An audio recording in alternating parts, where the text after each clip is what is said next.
Yes, yes, yes, yes. How's everyone doing? Happy Sunday. We're back at it. And first, I wanted to apologize. I wanted to apologize to you guys for last Sunday without giving you a heads up. I wasn't able to stream, but usually I'm good to give you guys heads up. Hey, Kali, what's going on? What's going on? Welcome to the stream. Welcome to the stream. Um, so essentially, I wasn't able to live stream last Sunday because I was stuck at the lake house. No Wi-Fi or anything like that. So that's why I thought I was going to be able to do it, but I wasn't able to do it. So, anyways, just wanted to apologize to you guys for that. So the weather. I'll let everyone come in. Kali, you're always here, but you never hop on the stream, man. How come? I don't understand. I don't understand. We'll love to hear you. We read you, but we'd love to hear you as well. So today, what are we talking about today? This is a subject matter that I think is actually crucial. I said it's contentious simply because I think this is where I see the what do you call it, the cognitive dissonance ring true, right? Slavery, adonsiga, like when you actually enslave someone, right?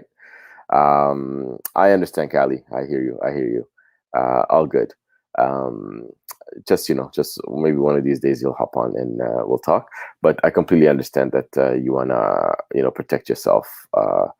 And anyways, all good. Glad to have you here. Regardless, I'll let you man the chats. But yeah, so what is slavery? Slavery, if we look at the definition of slavery, is the practice of slave holding. That is the definition of slavery. The practice of slave holding, right? What is a slave? The state of a person who is held, enforced. That's the key word here now. Enforced servitude, right? It's forced servitude. It's a submission to a dominating influence. So essentially, essentially that's what it means. Like, so you don't belong to yourself, you belong to someone else. Essentially, is what it means, right? So, hey, welcome, Return of the King, Sordo. Sordo cows. Good evening from London. Good evening. So the weather. So yeah, Callie's having a fit. Love to see a resident Joker, Return of the King. Hey, Return of the King. Like, since you wanna, if you want, why don't you hop on and maybe we can hear you this time? You know what I mean? You're terrorizing the chats. So how about you come and get on the stream and we can talk about this, right? But before that, I would love to welcome my broski. فرعونوس كحدي انك مرد اكاس. Hey, Kazi, how goes it, man? How goes it? Okay. What up, brother? What up, new nomad? How are you, Kazi? I'm good, man. I'm good. How's things, man? Things are good, yeah? Things are good. Things are good, man. Glad to have you back, man. Good to hear your voice. Yeah, bro. Last weekend, no kid and cottage got to get though there was no Wi-Fi or anything like that. So I was like, shit, let's keep on Lugoya Mountain City. Like, it's all good, man. We're back at it, Kazi. We're It's back all at it. good, man. It's all good, my brother. It's all good. We all But humans, end of the day. You know what I mean? absolutely وارتها ويان ساكن وحال لهلي يبين تكهم دول لهلي ساكن كلوب Yeah, هاوس yeah, لهلي حكى كلوب هاوس لوق أسرق الله زوجك سنة ما yeah, تاعي yeah, yeah. I call it the تكهم madhouse nowadays. That the place. madhouse Miller Canil. Oh my goodness. Oh my وحافي لكن I don't know أنت جديدة إن ويلك عبد الرزاق معلم ayaa soo jeediye maaha maxaa ku idhahdaa fasiraad qur-aanka intaad u jeedi karan maaye wuxuu fasiraa qur-aanku fasiraa and he literally says it like it is. He doesn't, you know what I mean? Instead of sugarcoating it, he just says it like it is. وعجيب وين عجيب وين. So Yeah, he's very good. He's very good. I haven't listened to this week, but a couple of weeks ago, I used to listen to him. And he really yeah, breaks eh? it down like a proper, like I don't think there is no other Somalian sheikh that really breaks it down like that. Like we Nope, really need it. they You can't. know what I mean? Or they can't, man. What are you talking about? They can't do that. Yasin Yeah. Sodo, Yasin Sodo. Could you play? No, my dear Rob. Come in, Okay. come in. You had the heavyweights last time, and that was a good thing that you got up there. Yeah, man. حلت سو واي بتقرا إن عبد الله السمير isku reer kale daan nahay soo ma fahmi markaasaan yeedhowkii wardakaalayo balleyn iga qayb qaado waayo wuxuu sameeyey ahayd stream buu sameeyey about objective morality and aad uga helay ayuu sameeyey ahayd markaasaan ku yidhi I want to talk to you about that, you know what I mean? Objective morality in la sheegayaba kaalayaan fasirinana dhima. So Yeah, that's that was a fun. good episode. I kind of missed it, man. I was in the wedding like last time. Oh, wedding baa joogtay. Waa Yeah, fiicantay man, that, yeah. waa fiicantay that. So- Hopefully you didn't see any niggas with dirac. nah, it was it was it was marka the white. nimika arko mid khamiis xil adaa ku xasuustaa dhiyo dirac carbeedku baan idhahdaa ma aduba ku xasuustaa. Yeah, man. I think our brother Buhodle was like one of the first episodes. He was like, Yes, trademark buhol uu that one. dhageysanayaa ima malanaya imika adir baan la hadlayo uu shaqeynayaa marka he Yeah. can join us laakiin waan dhageysanayaa buu so shout out to buhol It shout out. was the white people's wedding Buha. It was very good. Okay, good. Hold on, wanku salani. Good evening, my favorite galos right today. Welcome. Yeah, so the weather. Maya Ibra, so glad that I am watching this live. Maya, so the well, you know, you are watching it live. I'm gonna because we have so blama yede Canada joga sama, but of kiba no blama yo. So it's gonna start snowing soon. You know what I'm saying? Like so, I hibernate, man. African man, hanubiyo. One hibernate karaya. So bas fahmi. Marka we're gonna be hibernating a little bit, and I'll probably be more regular on the stream. Hinta lakin xagaaga niyo waan baxsadaayo ya magaaladan ka baxama. Marka that sometimes it's kind of hard. But anyways, we're here now. Matka waran de Fir'aun waxaan ka hadlanaa adoonsiga. What do you think? What are your thoughts of slavery, man? Adigan ku weydiinaya horta. What are your thoughts on slavery? Do you think slavery can ever be condoned? Do you think slavery is something good, something bad? What is it? I think the slavery as an institute is probably the worst thing that human beings that ever came up with. Got it. One of the worst things that humans or people could did to each other. So, and specifically when you look at it from our perspective, I was a black people kid. It's a next level thing that what has we been facing for the hands of the Arabs or the hands of the European for the last 1400 years. It's been horrific. Absolutely. You know what I mean? The words cannot really describe the destructions. It's unspeakable things. Absolutely. You know what I mean? So it's kind of like what Soma maxaan ku idhahdaye adigu baad u malaynaysaa fircoon walaal intaan inaku haddaan Soomaali nahay intaan dad gumaysanin miyaad u malaynaysaa As probably the thing is that there's this thing that Bible accuses our former ancestors about the pharaohs that they used to be the Jewish slaves in Egypt. Mhm. So if we trade, I always look at the Somalian perspective, because it's not just these modern Somalis. We are basically, as you know, we are ancient people. Absolutely. So there are those the accusers like that we used to have slaves in Egypt, but I don't personally subscribe myself to that thing. Okay. I think that we as the Egyptian people we built our civilizations and everything, because there's not really any really historian society or anhaysan Bible narratives that said it actually like Actually waxaa la yidhi dadkii in pyramidska maxaan ku idhahdaye dhisi jiray the builders dad karaamaysan bay ahaayeen oo they were respected actually. They were actually some of the normal working class people. They was getting paid and they had their things and you know what I mean. But لكن anigu maxaan ku at the same time no aragtay maaha in Caliban ku raacsanaya waxay tiri slavery is one of those issues that you don't believe at first because you never hear about it in mainstream Islam. Then every time you learn more about it, it's like what the fuck moment after what the fuck moment. Warun 100%. anigu bee ku sheegi maaye Fircoon oo markaan in when I was under the spell.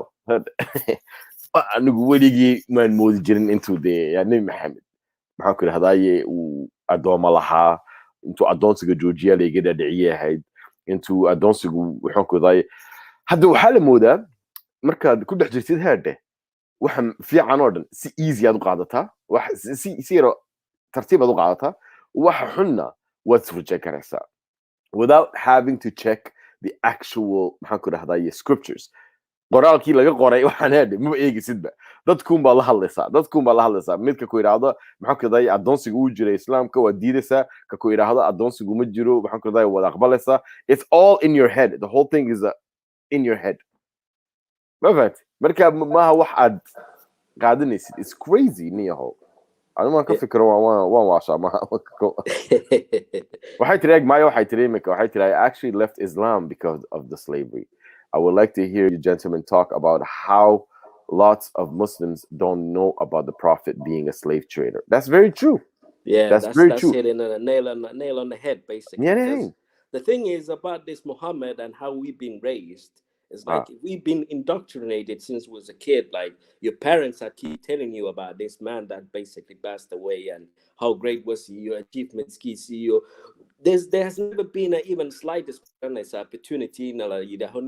This man was a slave trader, or this man was a misogynistic, or this man was any other thing. We've just been rose tinted classes about Magranas and so much hype about him, and like we are supposed to care about even how this man goes out of the toilet. You're like, we've been so brainwashed to lick his feet. Like it's unbelievable. It's like from the day one you're supposed to love this man more than your parents. Like, you know what I mean? Any sensible person can say alarms start ringing, you'll be like thinking, but it's definitely the truth. Like they don't really want us to know. Warmesha waa North Korea ahead. Niyadan North Korea locally. It was North Korea in the mind, bro. That's what it was. 100%, man. 100%. Wow, what did you say? You know what I mean? Hey, Coco Jasmine, Sodo. What's up, Coco Jasmine? How you doing? Coco Jasmine. Yeah. Return of the King Hurdy Pyramids is a mu'jiza. The biggest of the seven wonders. That's our legacy, man. That's our There you go. Absolutely. If we only knew that, we wouldn't be, our country, we wouldn't be that bold. That's it. After learning about slavery, I'm at the tip of the iceberg with this topic. But the perfect prophet, the man of all times having slavery, I was being shocked. It was like cold water that woke. It's like it woke me right up from sleep. It's a madness, man. It's a madness. وعجيبني I عندي تروح عندي how could they speakers corner Max saying that that's a clubhouse or open air on yep and there's always when some Somali is embarrassing us there. Have you noticed? There's always one idiot like out there embarrassing the whole nation. It's so funny you say that. Yes, it's funny you say that because we can also hear that وحكذا مدبر يضينا سوكو فيلم زي ده او لاتينو يعني Bob the Builder ده ولا صعب Bob he's an excellent debater although I'm not a Christian but I love how he breaks it down to the Muslims like it's always and they can never handle him they always get mad and run away like you know what I mean مدو فهمي Bob the Builder wuxuu fahmay magaranaysa kuwani waxay fahmaan qorata waxa weeyaan qofka inda adeega ku adkaysta like he understood that these people only will understand someone that's going to stand up to them. That's a color word Salan. I don't know if you so he stands in their face and he barks at them.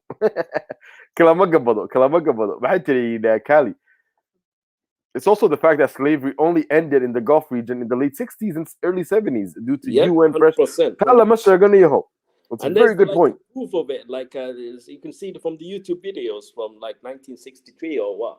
It's like still they're so visible. There's pictures of like Tunisia, like an old Arab man, like and behind him standing like bare like kids of like you know what I mean, bare girls and boys like completely naked and like they bring in this voodoo water. It's like these disgusting things been going on for a long time now. For a minute, yes, absolutely. Coco Johnson, they don't even teach about Arab slave trade in the same manner in school like Atlantic slave.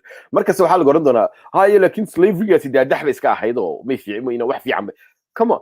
Markaas cadaanka eeg baa lagu oranayaa ma. carabka intay protect gareeyaan is daba dhigaan heede ayay caddaanka kugu dirayaan soo ma arag aniguna caddaanka aad iyo aad baan uga soo horjeedaa oon laakiin laba midda isku dhaafeen caddaanku iyo carabtu markay slave trade ka noqoto caddaanku way qiseen waxay ha we did it gacmay taageen ma fahanta that was horrible waan qirnay bay yidhaahdeen soo ma fahmi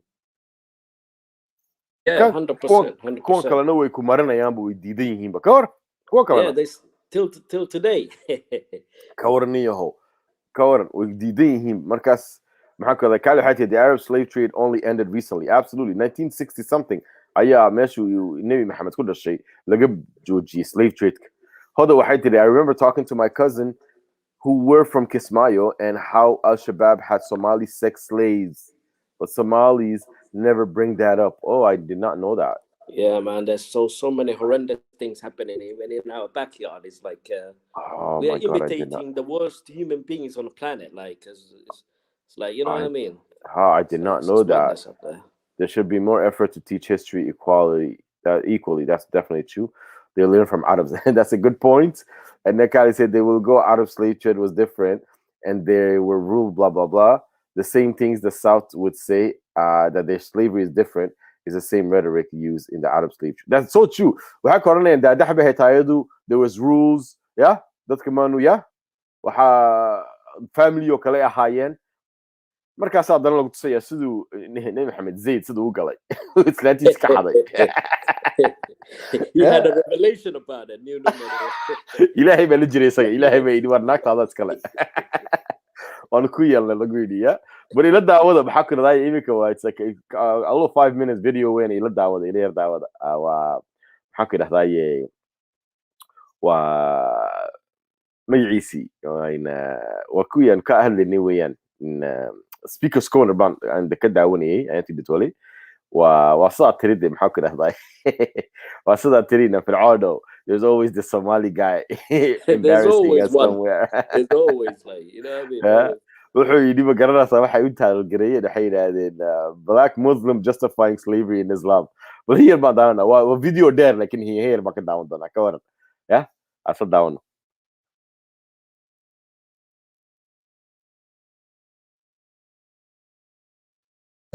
Charlemagne had slaves. Right, because they were bad Muslims, right? Some of them were bad. So the 4 rightly guided caliphs were all bad Muslims. Bingo. Walid, is Muhammad the example you should follow? Including when he owned slaves? There you go. Do you condemn the Arab slave trade that took Africans into the Middle East as sex slaves? So he condemns Muhammad's teaching. I've actually read up on Janissaries. Were they a slave army? Yeah, they were. There you go. So slavery wasn't abolished.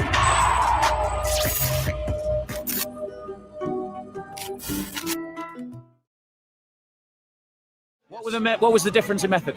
What was the difference in method? Yeah. First of all, strategy in battle. We don't attack women and children. Yes, you do. No, we don't. What did Muhammad do? Tell me when. So Muhammad, in one of your hadiths, Muhammad was asked a question on a raiding party, and he said, "Shall we attack the camp at night?" Muhammad said. Listen, one of the companions said to the Prophet, "Shall we attack the camp at night? The camp of the Quraysh, the camp of the pagans?" And he was asked this question: "Shall we attack the camp at night when we will endanger their women and children?" And Muhammad's reply was, "They are from amongst them." In other words, we can attack the camp at night, even though women and children will be put in danger. That's hadith. That's an assumption. You've just interpreted that based on an assumption. What about this one? I have one hadith that will refute what you just said. Go on. One hadith fight another Muhammad hadith. said there are rules and conditions of war. No killing women, no killing children, no killing the elderly, no destroying sanctuaries of other people and animals and trees and plants. So Muhammad broke all of those rules. Yeah, it's called the chivalric code, and it's better than what Muhammad said. Where is it in the Bible? So listen. Where is it in the Bible? No, brother. Let's have a conversation where you talk and I listen, and I talk and you listen, because if we don't have that kind of conversation, it descends into a shouting match. Now, do you want a shouting match or a conversation? I want a conversation, but I only got 2 minutes. So let's be clear. Muhammad broke all of the rules that he just mentioned. What did he do to the Kaaba? He destroyed the sanctuary of the pagans. So he's just quoted a hadith saying that Muhammad said in a rule of war, you don't destroy the sanctuary, you don't destroy religious sanctuaries. Muhammad destroyed religious sanctuaries, so according to his hadith, Muhammad is a bad man. Muhammad, there is a hadith where Muhammad has women captured. Let me finish. Is it like a time thing, or we can time it if you want? I don't want to time it. Right. Well, if you're so let me finish. Let me finish. There's a hadith where one of Muhammad's companions in a raiding party fires an arrow in front of women and children who are fleeing so he can capture them as slaves. And then they rape them, and Muhammad says that you shouldn't stop yourself from ejaculating into their vaginas. That's a hadith in his religion. I'm going to prove you wrong. So, how would you reply to that? Because your hadiths have just condemned your prophet. First of all, you have to prove. Yeah. First of all, you have to prove to me. Can we pull up the hadith about attacking the camp? Go ahead. Secondly, not the attacking camp bit. The last bit you just said. Okay. Yeah, I can do that right now. Go ahead. Do you want to hold that mic a bit? In the meantime, you can say whatever. All right. Well, first of all, the rules of conduct in war. Stop being rude to him. The rules of conduct in war are basically the rules come from God. Gele sodo gele sodo okay. Sanad ma. Mute ka saar mute ku jirtay.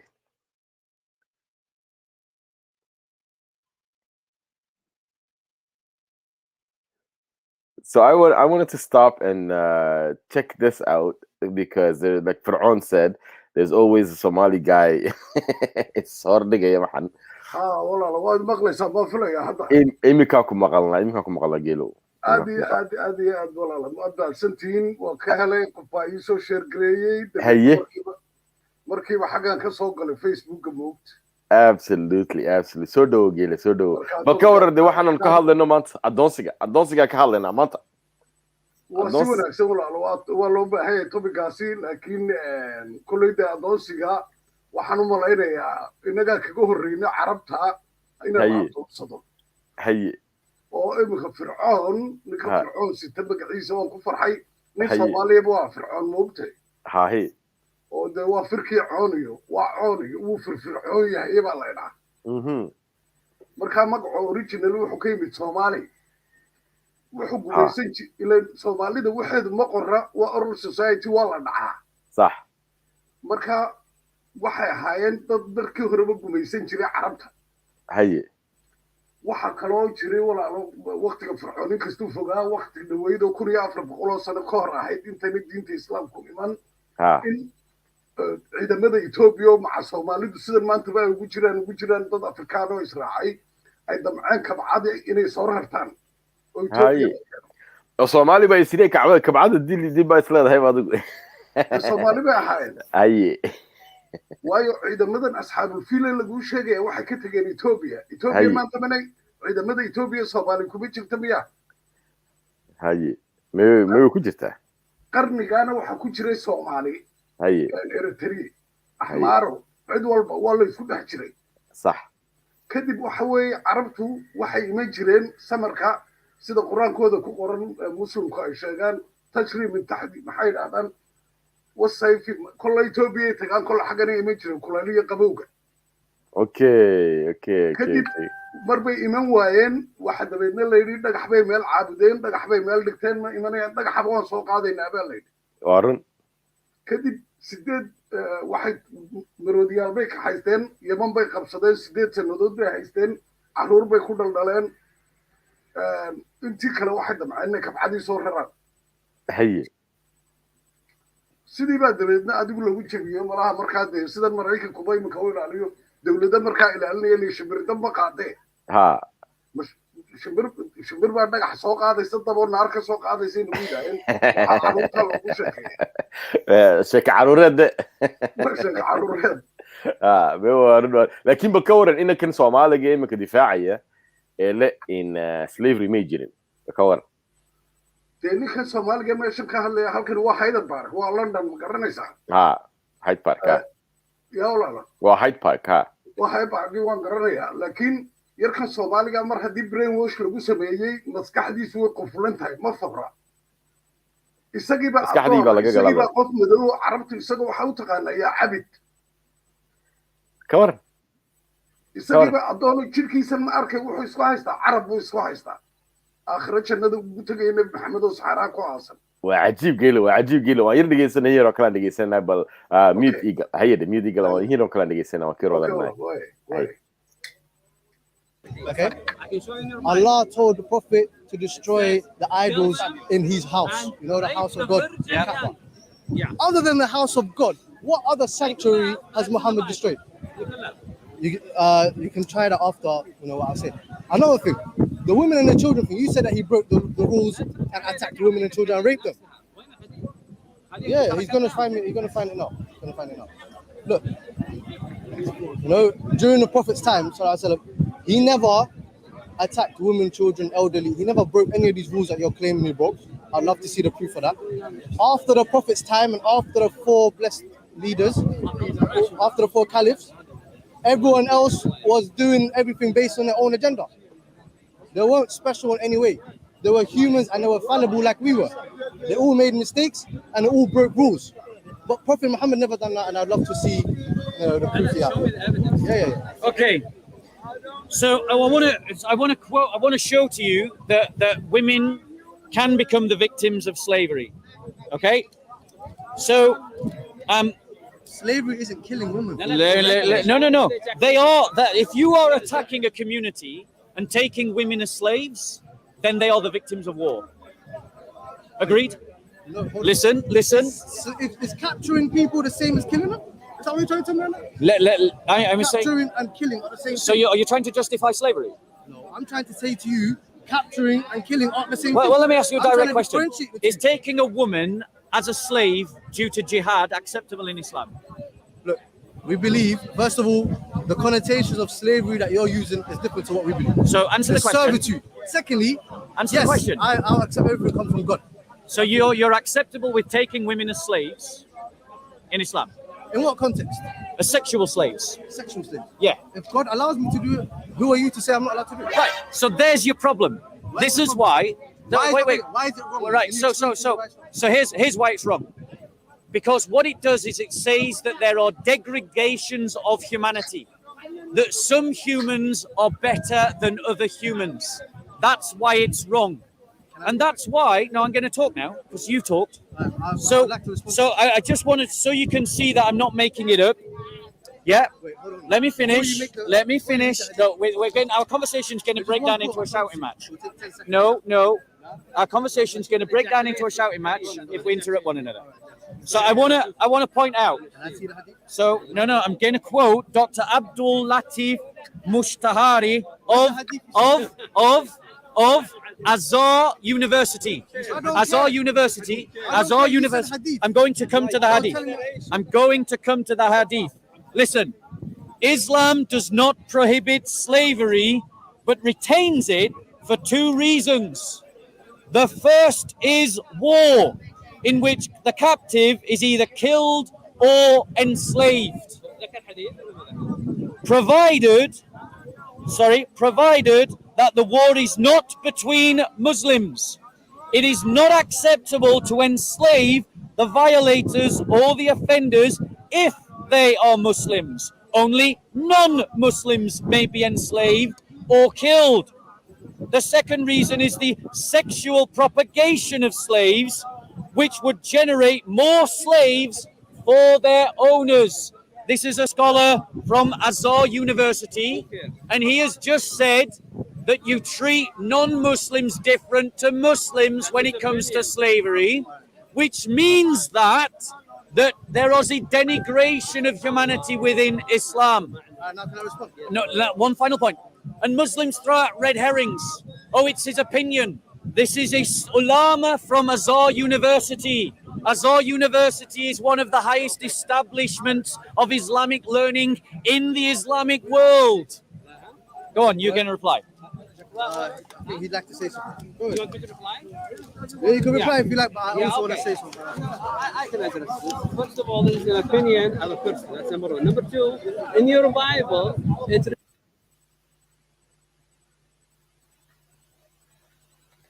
This guy's gonna start. In your Bible, it says this and it says that. But the thing is, if we listen to this, and first of all, I don't know if you guys are clocking this, but this this guy with the weird beard, he's butting in, wanting to take control of the situation, and my poor Somali brother here is letting him.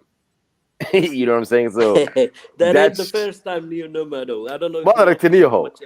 It's like if you've seen it, even like the videos that back in the days where I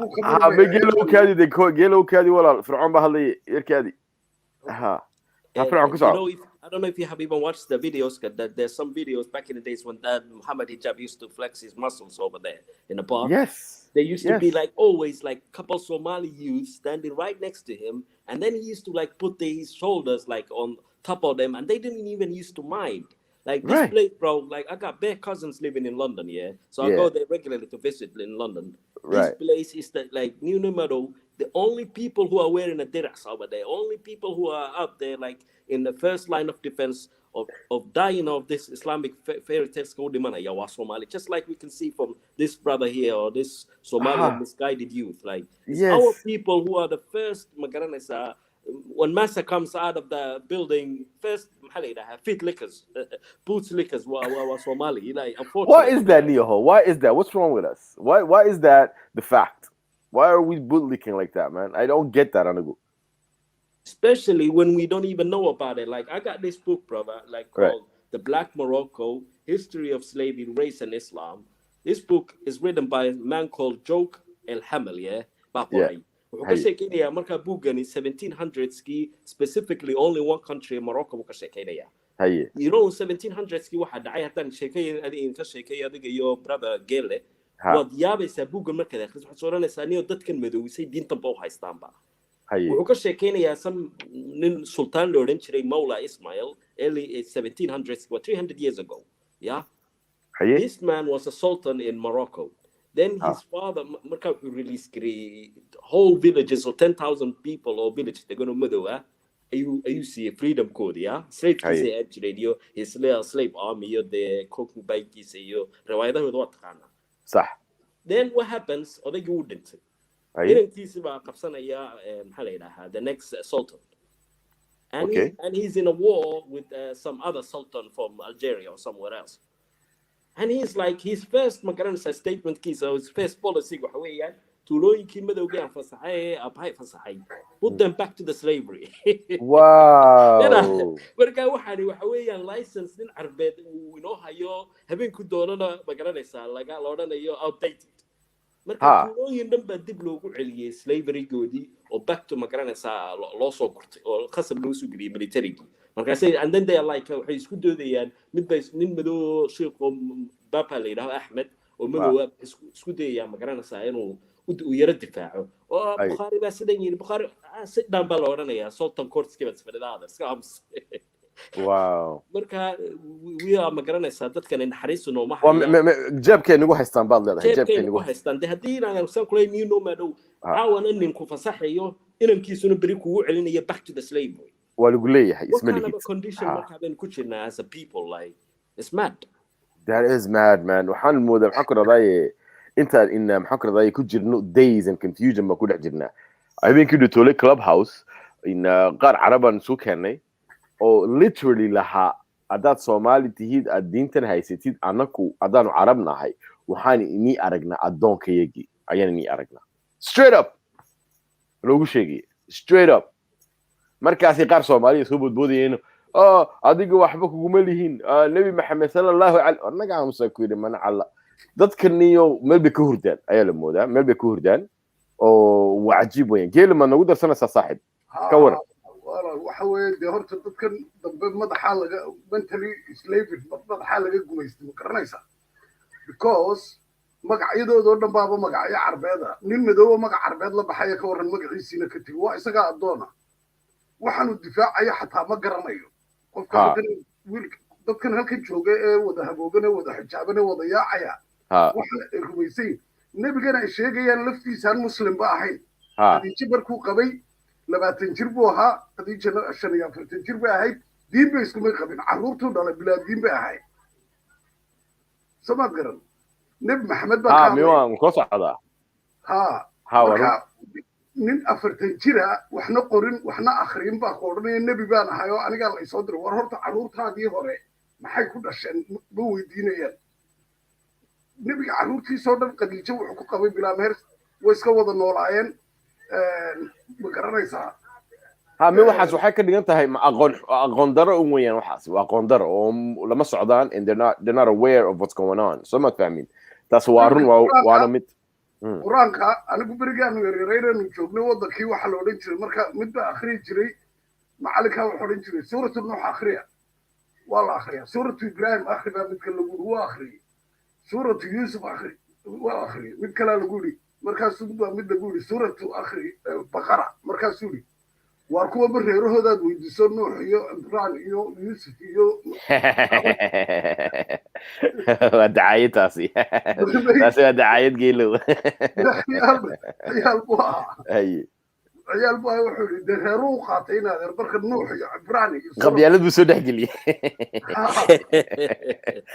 typical man I love Somalis man برك حسودي أي إذا قالها يا سورة إذا قالها ويدي تاسي ما جرت إذا قال ما جرت حديث ضعيف هم بجرا كله برك حسودي وارب الآخر إذا قالها ما آخر بين نقول موقته أي برك حسودي إذا بعسى أو كذا شيء أركي وإذا تأخرني ما قايل لحين ما أمانيني أو برخض له بيش اللي لا برخض له مركا قرآن كلفتيسا إن هذا عمران يو صبور يوم قريسا محمد يو أحمد يو صومالي مو كشكية صح عرب كشكية صح صح قرتي ما ها هي مركا وين فهم سنين هو تي ألف لكورد بألف لوست عربت إنك أصحاب الفيل كان جايي لكن عربت هو كان عادي ده بيدنا ريفورمر بالكوسة ده ريفورمر داخلية ما يوارون بالينا إلى هاي بكون أفكرنا يكورنا حتى نضف عربي كهذا بركورت عربي وين أتبرتاب مهم بقى ما قاعدنا محمد هذا بكور ما يمكن كوكو جاسم وحين ودينا سا وحياتي let's talk about token بلال too بلال بحد ما فكرة هذا كذا يرجع سنة إن جيل مركز هذا فرعون هذا بلال صوب بلال أدير كيف مو حين بلال أدير كيف مو هذا بلال يبغى حبش بيكون شجعنا وحنا حبش بو هاي هوني صومالي وها بلال صومالي بو ها هي مركز محمد بقى مركز مركز أنت كل جاي ورنجري أدوات عد معانتها هي صو الله أكبر تيسقى يحيى على فلاح تيسقى استقاد جري استقاد جري أنا محاولة يا عم كنا سجلوا هل حديث كما حيان هل حديث جود جلا بينا أنا بحديث ده مو مخلج جري مو مخلج جري وكده جلا وحواي عرفت اللي مو جوين دي وحاجة خصوصا نيجا نيكي يقول the first black man in Islamic history was a singer بكور عنصرية ده انت عليك the first black figure in Islam or Sheikh Bilal he's an R&B singer نيكو وار كلمة this is the crazy thing man you know أروح الكلام كمان صاخرين أنا جا أقبل إنه سنجرها حتى أول لو دي إنه جورس ده ناق عربية ده هو discrimination بكسبين لكن دي ده مدوبة يوجا كان باشي محل ما شاء الله هذا بنغلاديش بنغالي بيو كان حبيت بنغالي بيو كان إذا أنت ركوعك This is suitable to you.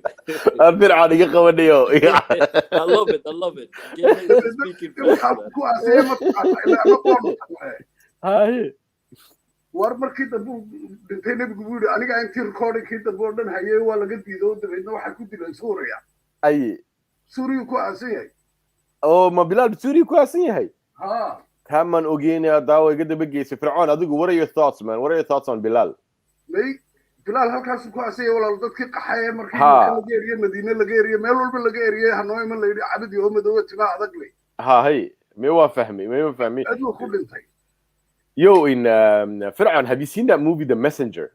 Like I something you in Nabi Muhammad apparently.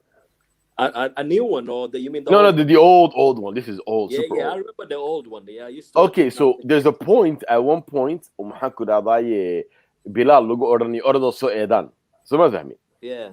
Markaas sida ayga ayaa loo diraya in the movie. Sababta maad garanaysaa walaal markaas si loo leeyahay soo eedaan. nin kale oo carab oo ku dhacay ma jirin waa la dilay qaylada naga joojiya loo oran jiray haye dabeedna nin kan madow hadii la dilo don't care ما ساسا ها waxa weeyaan way soo dhigaan markasta madowga marka waxa weeyaan markasta halka fuul mid baa maalin guud anigu carabta ka soo jeedaa anigu bilaal baan ka soo jeedaa baa ku dhaw markaas uu xabashu daar maxaan ahaan ku xabashu waa wixii midowey waarun ya waarun marka ina bilaal waxa loo orday meesha fuul in la dilo bay doonayaan because awal wax ibriiq bay ku adini jireen moogta toos bay afka la gali jireen may waarun may si carabtu waa tima kala geeriye markii dambe kuma bay soo noqon marka xajkan lagu sheegay dhagaxan lagu wareegay leeyihiin dambiga lagu dhaafaa hahe kuma bay soo noqon waligii nabi maxamed marka kumana tukan mana ma araga horta waxa maxay dadku u garan laayihiin bal ina geelo bal iyarkaadii waxaan doonay intaan soo dhaweeyo saaxiibkii qaaliga ahaa tukaha madow soo dhawow tukaha madow ma joogtaa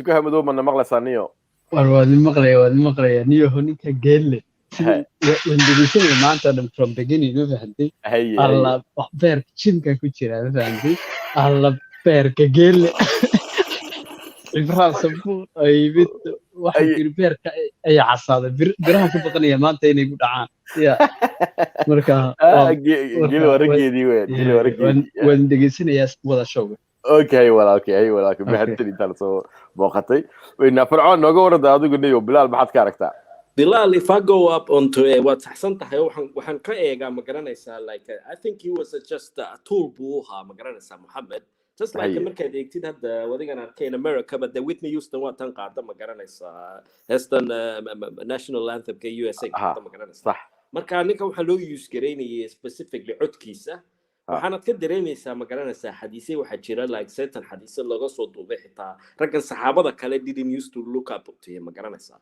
hadda xadiis baa jira nin Abu Darra mid loo oran jiray oo maalinta isku yara dhacaan bilaalka ay ku oranayaan you naga fariiso you son of a black woman ma garanaysaa marka anigu specifically horta Bilal taariikhdiisa sauma si akhriin just a little clips here and there baan akhriyay waxaan u malaynayaa ma garanaysaa and if my memory is ma garanaysaa serves me right dhimashadiisii ka hor markii uu Uthman meesha uu haystay he had some problem with Uthman marka Uthman baxta magaalada ka eriyo tuuleeyo sida uu sheegayo meel yaro cidlaaba oo tuulaba loo diray ma garanaysaa because he had some kind of a misunderstanding with Uthman or something marka this guy was always never sida uu gila sheegayo xadiis lagama soo ururin jirin saxaabadii kala ku oranaya markay garbaha lagu yaro dhibo naga fadhiiso ninkaaga naagta madowga waxaan oo dhan xadiisada ka helaysaa ma hadde wax qarsan ma niino marmahay waxaan inagu caawa sameynayno jeebkeena kala soo baxayno sax marka waa very unfortunate uskaha personal de waxay ku tusaysaa anigu hadda bari dhexdaas haddaan kaaga yar sheekeeynan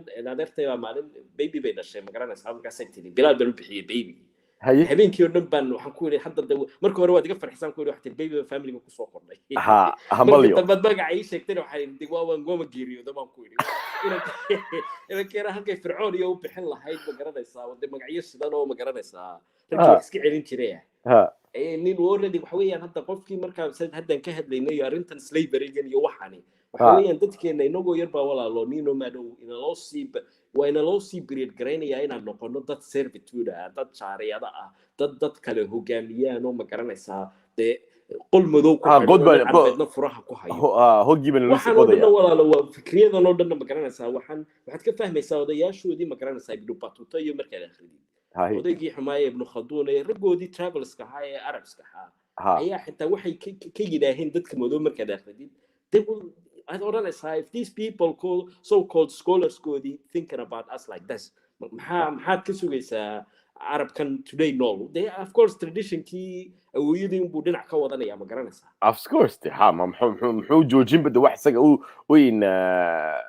maxaan ku raadayay u benefit garanaysa muxuu joojin baro ila soo dhaweeyay niyo buholdes finest soo dhawo niyo I wasn't expecting you today kazi so dhawo buhodlo sorry but wallahi well I don't have what karasa waqti badan ku sheegay just waxaan rabaa inaan idin salaamo kulligiin wasalaamad geele dukaamada kulligan. I just wanted to say hello. Waan ka qaadnay. Ninkan maxaa ku dhahdaayay in la yiraahdo Return of the King. He was trying to goad you in some qabil talk, huh? What fantastic la saano dad u keenay. He's wuxuu doondoonaya sheeku doondoonaya. I can even hello. How's everything good, yeah? I missed you on the stream because I'm just really enjoying the convo, man. Absolutely. So what are your thoughts on Bilal before you let us go? Like I know that you have things to do. Very quickly. But, okay, just badan baan yareen wax ka taabto ko. Horta hadday noqoto waxaan u yaqaanaan ayaga waxay ku leeyihiin waa cubudiya. So waxay isku daraan slavery iyo servitude. Waxay isku dayayaan inay isku mid ka dhigaan. Waxay ku leeyihiin Islam we don't have slavery, we have servitude. Marka there was semantics waa ujeedaa wax bahasha way ku dheedeelayaan. Horta fiiri anigu waxaan dareemaa kow waxa jiro maskaxda kow horta fiiri magacayaasha fiiri Cabdullaahi baan ugu leeyahay Cabdulmanaaf Cabdulmutalib.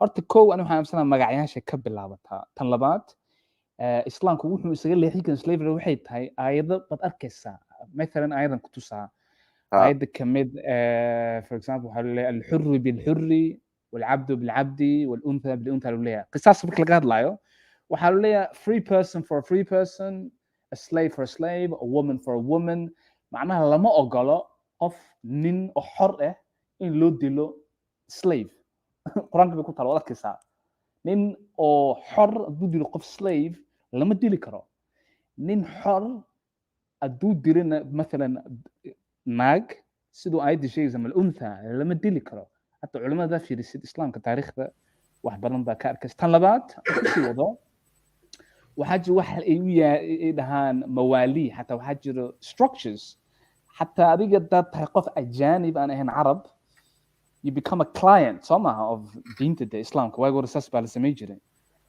حكى أنا وكسو قرأ إن القرآن كإن سورة ذات كهل لسه وكسو قرأ حكى just so people understand that we're not all for fake right no. The third point I was going to mention which was in relation to Abdullah Samir I conversation كنا أسبوع هذا yes أنا waxaan isweydiyaa mar markay ku dhahaan quraanka waxa weeyaan waxa laga helaa objective morality ama waxa laga helaa morality or anytime معناها in any era why do you then say Islam came to phase out slavery so what do you mean hadda markaas jirtay hatta maxaa qarar ka dhigay صح see my point absolutely wuxuu leeyihiin objective marka ay sax ahaayeen hadda maanta maxaad u leedahay islaamku wuxuu u yimid inuu slavery tartiib oo u baxsho taas waa ko mid afraad yara idigu dheeraaday hadda fiiri Sacuudiga kale fiiri hatta waxay qabaan wax la yiraahdo kafaala system fiiriya waxa weeyaan waxaad leedahay kafiilka baad ku xiran tahay kafiilkuna maxaa laga wadaa kafiilka waxa weeyaan Sacuudiga calaamka soo galaysa ama wadamada Carbeed in order to work the employer you need to be under him ma garatay so noloshaadna sa qaabilo ma bixi kartid wadanka kama bixi kartid passportka ka qaadayaan maaha passportka laga qaada fiiri in slavery ta waxa ku cadeynayso kafiilka markuu dhinto ama qofkii adiga mas'uulka markuu dhinto waxa la wareejinaya walaalkiisa ma walaashiisa family dhexdiisa ba lagu sii wareejinaya marka property way ku arkaan xitaa hada shaqaalo ajiib haye أنت كل ما شكل بلال هرت وصلوا شيء ولكن كان جالي فرعون يصير شيء كان هرت أذانك ولا سعودين إذنك مال كور إن استكتمه صمها ها مركب واحد لقى عبصة واحد تهاي علي بن أبي طالب عثمان بن عفان أبو بكر إن ممكن مهمك إن نقضى واحد هذا open target ما قررت مركب إن كاني ماشان كرب وفوليا وسك أذاميا معناها نلش شيء صدق كان واحد مو فريضه That's very interesting marka waxa leedahay ninkan aday wax dhacayaan waxay ku dhici lahayd Bilal oo Bilal gaashan buu ahaa iminkana geesi bay nooga dhigaan waaba open target korbaad istaagay hatta fiirin waxaad ka hadlaysaa idinka filinka oo the messenger Soma meel kor buu istaagaa oo ka aadama marka waxay ku tusaysaa inuu ninkan yahay open target macna waxa la yiraahdo collateral damage aan laga cabsanaynin oo absolutely man that's sickening when you think about it wadamada aad joogtaan kolley meelaha joogtaan haddii aad aragtaan wadamada westernka haddaad joogtaan oo Pakistan dukaamada Pakistaanta tagtaan waxaad oranaysaan bilaal baanu faamilinahay haddaad tidhaa bilaal baanu faamilinahay isku qabiilnahay bilaal markaasi kusoo dhaweynayaan waxay iyagu haystaan inuu ahaa ninka keliya diintaba nuurka u siday may maqlaysaan waan ku maqlinaa ha marka Pakistaanto keliya rumaysan laakiin carabtu waxay ku oranayaan xabashi buu ahaa hal xadiis lagama hayo addoon buu ahaa waana runtood laakiin markaynu ka hadalno quraanka nib maxamed kitaab uu akhriyo la hayo oo la yidhi kitaabkan uu akhristay ma jirin min kitaabku mar dambe imanaya kitaabku de waa runtaas 12 sano dabadeed dhimashadiisii baa lasoo ururiyey waa imika la yidhaha taariikhdiisii aad baraa la ururiy guulwada waliba wuxuu doonu ku darsanaya mewarun waxaan waa lasoo ururiyey maaha kitaab sax maaha diintii saxdahay kan addoontee lagu sheegayo dumarka kitaabkanay ku qoran tahay in naagaha la qabo dad xoog ku qabsataan dagaal ku qabsataan aad iska kaxaysataan oo barakada iimaanu midigtaad waxaa mulkido oo dhanba adiga iskala lagu leeyahay marka dumarka slave laga dhigaa ragga slave laga dhigaa addoomo xataa naag baa tidhi waan muslimaya markaasuu nebigu ku yidhi waan ku xoraynayaa laakiin horta marka hore sariirtaan kula tago magaceed baa ahayd dee miyaan magacyadan carabta xafidaa inaad waa magacyaada geynay haye kuwii soomaalidan qaatiyaa ka joognaa ibnu suhayr iyo make fahmi yo bohole what is that in the back chat what is Ibn Taymiyyah about and the rest of scholars okay so what is this if you open waxaad ka arkaysaa the way the hierarchy sidii dadku u arkaan waa carabta iyo okay yo this is really nice I don't know where you got this but this is really really nice I'm gonna share it actually you know what I'm gonna do I'm gonna share the screen and so let's see here how could I share screen so adab bixiyeen bahaye kawada okay look at that this is هاي بالنفسر محكر هذايا إن بهولو نوير فسر حتى في the top ولا يقانا ده قبيل كالنبي ده قبيل كالنبي حتى النبي حتى وقفانا ويقول إلهي أنا بأدورتي بنو حشيم كي أدير ذي شيء قال هاي وكم بهاي مكوا وبلقفانا ما قرت وبلقفانا وين صومالي ده سكيد اللي هاي قريش كان قريش كله كوسة يعني بنو حشيم هاي والعجيب لي وبهول يا هاي هذا سجلين هنا على one of you dissect this فرعون قصة والله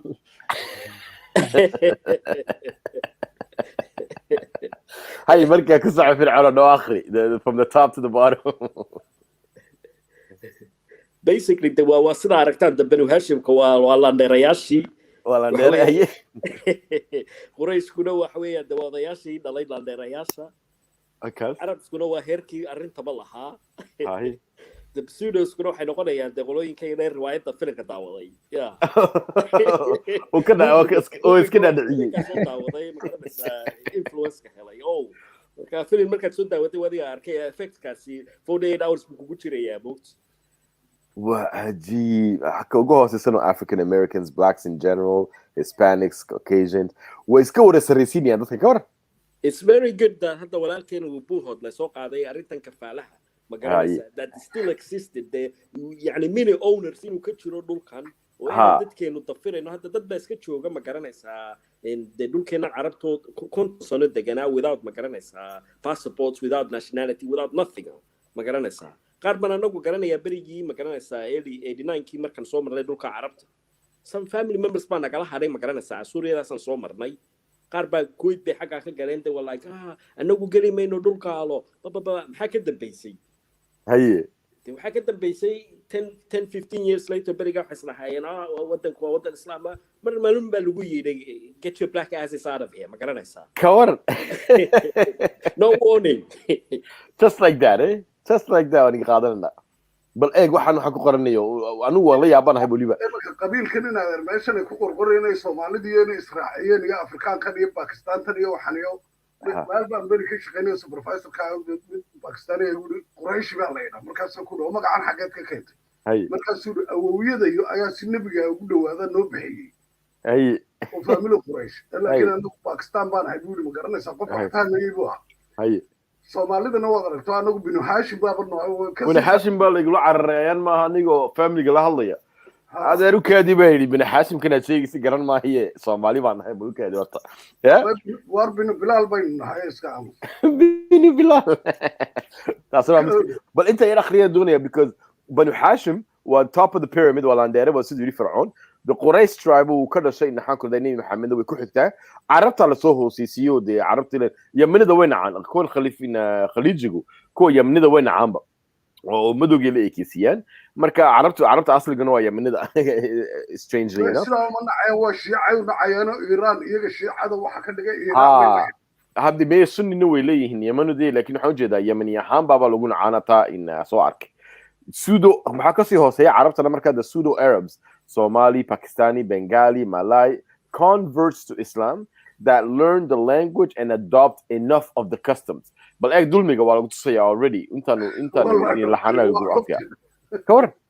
Marka kuhakasi hosaya African Americans, Madoga, Adihanto deba, Hispaniga, Adanki, Yehudi, Turks, Indian, Pakistanis. Where's your ra'yin? That do not know kala iskos is here. Marka that can is Slovenia style. Are you going? Are you? Ayo kumay darin battery gel European we Caucasian ba ku qoran haka Caucasian ba haka se ka wada ma ka fila ha me waska sarisiyan dadka soo dhan but thank you for sharing that bohol is finest and that's exactly how they see things mashruuc diyaarsan waa waxaan wax ka diyaarsan waxaan araba marka tagay mar baan tagay maxaan ku qadaaye meeshi baasada maka jiddan ka degay markaas hotelka aan tago markaas hotelka lagu leeyahay passportkaaga noo dhib oo passportkaaga maxaa ku falsaa waan dunida meel kasta aan tagay maxaa ininka passportkaaga inagu dhiibaya maadaama hotel weeyaan meesha hadda waa hotel ayuu iska dhawna passportkaaga waa noo dhiibtay hayo waan ku keeni doonaa waan ku yiri uma noqon ma ilama ayanta ka baxay weydiinay war kuma dhiibaya passportka mad wala tahay ma qof walan bad moodaysa kuma dhiibayo waa ila dabcan online baad ku book gareysatay booking baad samaysatay booking عادي لكن مركان imidina hotelka ayay yiraahdeen passportkaaga noo dhiban ku haynanaay is markaas kala dhacnay kooraneen because what danger inta laga xadi lahaa markaas ay dhimaha meesha soo ininka yiraahdo cidna waxba isma xadaba what the hell you gonna steal from me kugada bayaga laga bartay waa ajiib dadkan waa ajiib waa marka waxa la sheegay boholdo waa absolutely true dadku intay dulmiskay check helaan intay wax they want to own you all the time, you know what I mean? They want to own you all the time. So slavery in la sheegayo wax sida uu sheegay lama aha aniga markay noqoto maxaa ka dhacay Arabaha. Waa ajiib weyn. Waxa kaloo ku daran ama if you see the Mac chat waxaan geliyay hatta they even say waxay kamid tahay from the fundamentals of the religion to believe that Arab in that superior. Okay, so let me write what you wrote here. Indeed, it is the belief of the Ahlus Sunnah wal Jama'ah that the race of Arabs is superior to the race of non-Arabs. The Hebrews, Jews, the Syrians, Armenians, the Romans, the Persians, and others.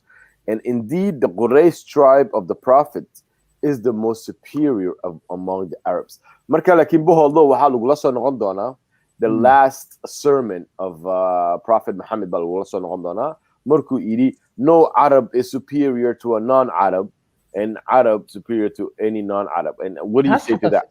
taas xataa fiiri adduunku waxay u maleeyaan in loo kala baxo Arab iyo Ajam. Even look at hadithkaas xataa fiiri adduunka dhan ma arkaayo just caalamka dhan wuxuu kusoo dhigay Arab iyo Ajam.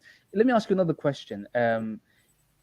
Idinka miyaad garanaysiin macnaha Ajam? Wallahi if you check Wikipedia waad yaabaysiin. What does Ajam actually mean? Ajam macnaheedu waxa weeyaan horta imikay bedeleen waxaan berigi hor imika cabdi markay ku leeyeen cabdi waa adoon bay u yaqaanaan laakiin markay saxayaan waxay dhahan cabdullaahi baa tahay adoonkii ilaahay cajab wax la yidhaha ma jirto laakiin waa cajab dadka madow markay arkeen bay dhahan carab iyo cajab laakiin haddaad dib u fiirisid luqadda ama sarfka ama naxwga waxay ku leeyihiin عجم دي لفظ في انجليز وحتى قف ميوت قف انا هدلي كرين ويغان اي عجم really okay that's interesting that's why ما arkino inay Soomaalida iska dhaadhacsiyeen maadaama af Carabi aan ku hadli karo Carab baan ahay Soomaa because now ku hadli kartaa waa wax la iska dhaadhacsiyay of course yes حتى wad maqlis hada fiiri Suudaan oo kale fiiri af Carabi ku hadlaan waa dad madow wixii aaminsan in Carabiyiin sidee ku dhacdo marka ilaa wajka Carabi laguma noqdo dad baa aaminsan ba marka ina waxa weeye marka laga hadlayo superiority-ga marka Arab dhaxdooda tahay ama Israa'iil ama Yahuud iyo markay tahay waxa weeye de Quraanka aaminsan yihiin waxa weeye dadka ugu wanaagsan ee la sheegay waa Yahuuda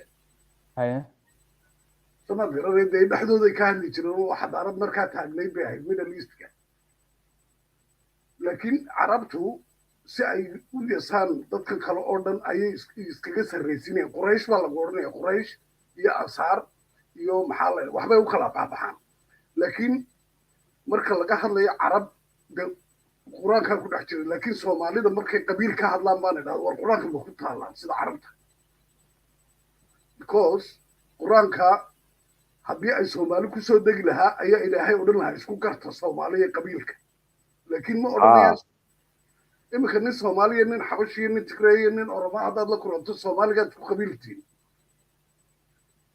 iyaguna waxay ku leeyihiin Ilaahay baa yidhi isku garta dee Quraanka ka soo saar baad odhanaysaa haddaba qabiilkaaga reer quraaya reer qasax kuma qoran laakiin shaka carbeedan walaag imika wuxuuna leeyahay adal wuxuu ku leeyahay you haven't read the hadith correctly if you're going to quote something quote it correctly marka adalo waxaan ku leeyahay hadith waa maxay hadith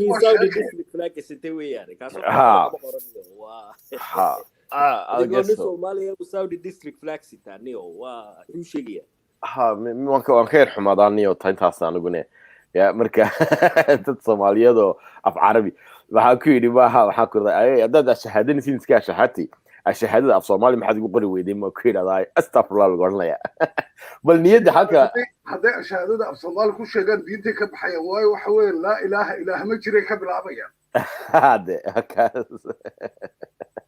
marka adal baan la hadlayaa imika noo soo qaray waxaan ku oran lahaa walaal kaalayo maxaa ku nagu soo darso hadda doonaysid intaad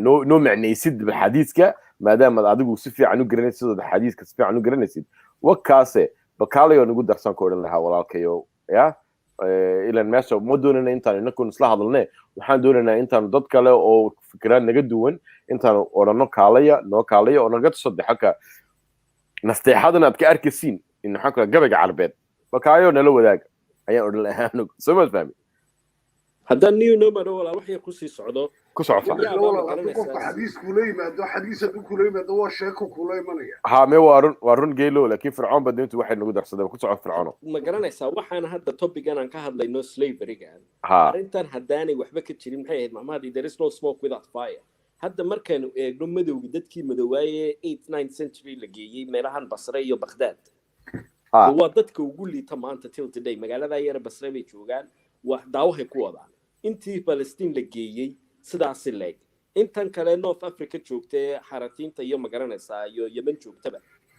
waa akhtaamin iyo xaratiin magacyada wala nicknames ba loo wala bixiyay waxa weeyaan social welfare waxay ku jiraan classka ugu hooseeya waxayna waana dad muslimiin yaa u fiirso diima kale haday diimahoodii kale iyo waxoodii walaaqan lahayn waxa you would say magaranaysaa because of religious persecution baa lagu wadaa no 600-700 years bay dadkan ay ag deganaayeen there is no intermarriages there is no political magaranaysaa power lama siin marka waxay ku tusayaan walaal nino maado in magaranaysaa slavery-gan iyo raggan Carbeed sidaan markii hore ka hadlayay rag magaranaysaa ilaa 13th century-goodii views-koodan that hasn't really magaranaysaa came a progress magaranaysaa sax marka inagii maanta dhibaatooyinkan waaweyn ay haystay waxa weeyaan marka hadda waxaan ay soconayaan ee maanta adeerkaysid videoyaal YouTube-ka ku jiro Libya inama Soomaaliya iyo inama maxay ahayd Xabasha la leeyahay 700 rag baa 700 la siinaya video ka daawanaysa ka hor 700 dad walaaladeenoo Soomaaliya halkan rabaan sidii inanka YouTube-ka ka qaylinayo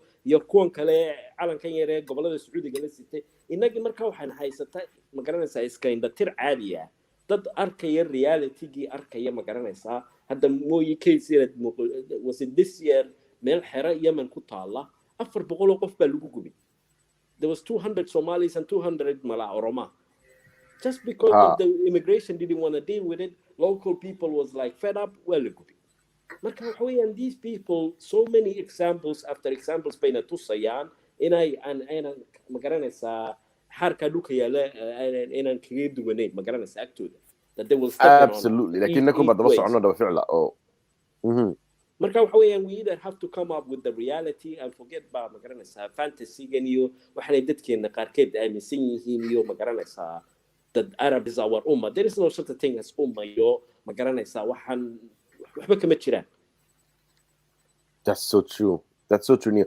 maxaa ku raday waa wax ajiib oo isleeyahay anigu arag Soomaa meel baanu keer dhimanahay niyaho meel baan laga yara dhaawacay kolkolna geesinimadu waxay ka soo isku ekeysiyaan geesinimada waxaan slavery doonto naga hadla maanta waayo slavery waxay ku tusaysaa midabku it matters ni qof Afrikaan markaa tahay qof kale ay iska dhigin soo ma fahmi waayo dunidu saa kuma aragto na maahine sharaftaadu awalkii hor magacayaashayna soo maadarag magacayaashaynu wad ka arki karaysay maxaan ku raday madowga lagu faani jiray madowga fan ahaaba soo ma tahay magacayaasha madoob iyo meegaag ee bixi jiray soo maadarag markaas maantana warag soo maaha waa la iscadeynaya maxay caddi baa lagu oranaya soo maadarag dadkii marka niyada loo galayo marka lagu leeyahay waxaad tihiin it's not enough marka qofkii shakhsi ahaan markuu arkayo qof liita markuu isku arkayo wax kaluu iska dhigdhigaa markaas markay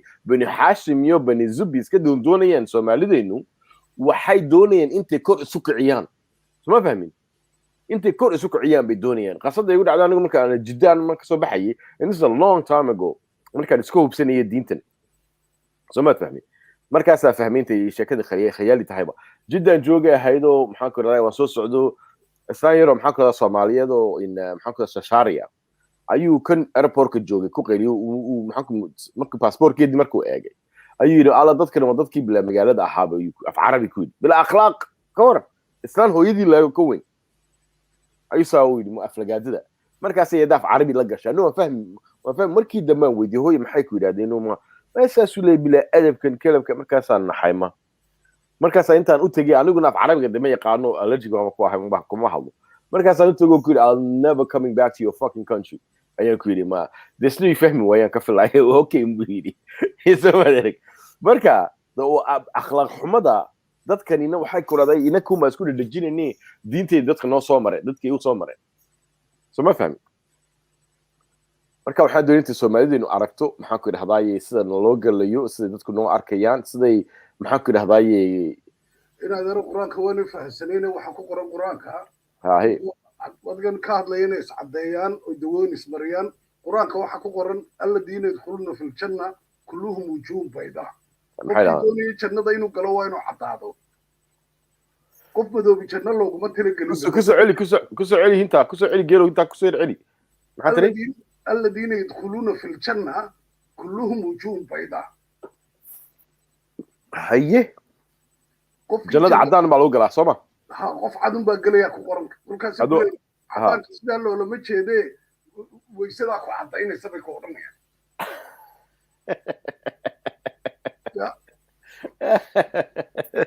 weysada ku lagu cadaada miya debita kala imika ninba halkan ku jiray mar dhaweyd tuka allahay tukaha madow ha tukaha weyn cabiin carabta waa qolo nabigu sheegay waxaasay dhahaan moogtay markuu godad ma saasa ha bal easier for serious shakada man maqali inaga waaqla la yiraahdo bahalkan waaq ma uu taa fahansanay halka waan ka fahansanay laakiin carabta waxay u nacaan tukaha bal ii sheeg waxay dhahan markii la eryanay sidii Osama bin Laden ayuu god galabeedah haye marka godka tuku waa smart dad daawato krooga ha geedahu fuulaha dad madaxaaga qariso uu kugu qaylinaya documentary dhanba ku jira YouTube-ka haye la baarayo aqoontiisa iyo garashadiisa صح marka nebigoo isqarinaya oo god galay buu dabeedna wuu ku qayliyey haye wuu ku qayliyey dabeedna qaylada halkii ayuu dabeedna halkii baa lagu gartay sidaasay u nacaan igada ha nebiguu sheegay baa lagu odhanaya nebigoo dhuumanayuu sheegay ku odhanaya horta sookii geesigaan moodayay nebigu muxuu la dhuumanayay dee nebigu isagu weligiiba godad ku adhigi ku raacan jiray oo god bay diintu igu timid iyo god buu malag igu yimid isagu godun buu ka sheegay godun buu ku jiray dhe miyaad aragtay isagoo kule guriganay diinta ku soo degtay uu isqaqarinaya markaas waa runta oo isqaqarinaya adhiga ma la joogaa meelaha ma la joogaa adhiga beriguu adhiga raaca jiray godadkuu kala yaqaanayo xariif buu roobka ka geli jiray. Oh my god, that's hilarious. Hey Coco Jasmine, maybe ilaahay baa diinta igu soo dejiyo god bay ku soo degtay qaar xeraa la yidhahdo kule diinta god ku timid ka waran waa diin isqarina sagibiga dabadii waa diin qarsan lama arkayo isagu goortuu tegayo goortuu ka imanayo wuu isqarinayaa. My goodness and maybe waxaan doonaya intaan ku yidhaahdo Kali, this whole Ummah nonsense makes no sense. 2 billion Muslims that have different sects and cultures are not the same. Waana runteedu markan lagu leeyahay ummada aragtama ummadda Nabi Maxamed horta ummad jirtaa iska yar aba yaraatee ummadda la sheegayo marka laga hadlayo Carab ma laga hadlayaa bay ka dhiganta lagama hadlayo cid kale First lady baa laga hadlayaa First lady no diinba ma haysan oo Khadiija ahayd ummadan waa hooya waa hooya marka First lady-gina waxay ahayd Khadiijana ma bay haysan diinba. Wow that's waa cajiib weeyaan waxaan doonayay intaan horta maxaa ku raadayay ku yar noqono in videogii balgeelo waayo waxaan doonayay intaan yar eego hin yar oo kale maxaa ku raadayay wuxuu ka sheekeynayay saaxiibkeenii in Soomaaliyeed u hadlayay black muslimka bal ku yar noqono oo wasir daawanana hin yar badiyay irkaadi hayade. Okay refers to slaves. It says that you claim so we're going to come to the hadith. We're going to come to the hadith. You said that earlier, but you started. Ibn Assalamu alaikum wa rahmatullahi wa barakatuhu. My name is Hania Adam. I am the press relations officer here. Ishaq, page 466, talking about the apostle. Then the apostle sent Zayd bin al-Ansari, brother of Abdu Ashal, with some of the captive women of the Quran to Najd, and he sold them for horses and weapons. For horses and weapons. This is the supposed greatest example in the world, and he's selling women and children for horses and weapons. Now, to address this brother's point, now notice he's complaining, but he'll complain when I interrupt him, because that's what Muslims do all the time in this corner. So, we Christians follow the New Testament, not the Old Testament. All of his arguments are from the Old Testament, not the New Testament. So I'll answer his question with a question. Where does Jesus own a slave? where does Jesus abolish slaves in the Bible? Where did he say no slaves in the Bible? Where does Jesus, in his time, he saw thousands of slaves. Capturing a woman. Yeah. That's evil in your opinion. And Could you hold that for us, bro? Show me the narration. The chain of narration all the way to the Muhammad sallallahu alaihi wasallam. Sorry? yeah, it's not hadith. I agree. Yeah, I'm going to provide the evidence. I just need to find it. It's amazing that you can't even say whether you think Ibn Ishaq. Do you know who Ibn Ishaq is? I care less. Do you know who Ibn Ishaq is? I care less. They care less. Whenever their sources embarrass them, they chuck them under the bus. We see it every week in the corner. So you're saying Ibn Ishaq is a liar? I say you're a liar. No, Ibn Ishaq is a liar. Christian scholars, So you go by your own mind. I know we look at trading black slaves. Show me the narration. Show me the chain. Black slaves. Let's pull up black slaves. Saki Muslim. So Saki Muslim. they say that we're lying when we say that their prophet practiced slavery and traded in slaves. Is Sahih Bukhari a liar? No, that's Saki Muslim. Sahih al-Muslim, is he a liar? Sahih al-Muslim reads this. Read it. There came a slave and pledged allegiance to Allah's apostle. May peace be upon him. Now, bearing in mind, this means he became a Muslim. He ran away and became a Muslim. And look how Muhammad, the slave trader, dealt with him. On the migration, he, the Holy Prophet, did not know that he was a slave. Then there came his master and demanded him back, whereupon Allah's apostle said, sell him to me. And he bought him for 2 black slaves, and he did not afterwards take allegiance from anyone until he had asked whether he was a slave. So Muhammad sold black slaves, and he said that selling 2 black slaves was worth this other Muslim. So in other words, that's the economy that Muhammad established. An Arab Muslim is better. Yes, that's Muhammad. Right. Now tell us. Wait. 1 second. Am I lying? Is Sahih al-Muslim a liar? Is Sahih al-Muslim a liar? Look, Sahih al-Muslim, 1602. There you go. No. I'm not a liar Look, like you. You're a liar. No, I'm not a Is liar Sahih like al-Muslim you. a liar? I'm not a liar like you. Is he a Muslim? Let me see the chain of narration. We go all over the Prophet's time. Always they change the goalposts. No. You literally. Let me see the chain of narration. What's that? A website there? I don't care. Let me see the chain of narration. Sunnah.com. Sunnah.com. That's our source. Go on, how would you reply to that? First of all, We've shown that Muhammad sold slaves. Okay, look. First of all, you have to understand the time period that Prophet Muhammad was in a time where slavery was right. It was everywhere. Now, let me now elaborate a little bit. Is Muhammad our example for today? I'm not talking about anybody. Is Muhammad our example today? I want to respond. No, is Muhammad our example today? Yes. Oh, but when you interrupt, you complain. You interrupt me continuously and you complain.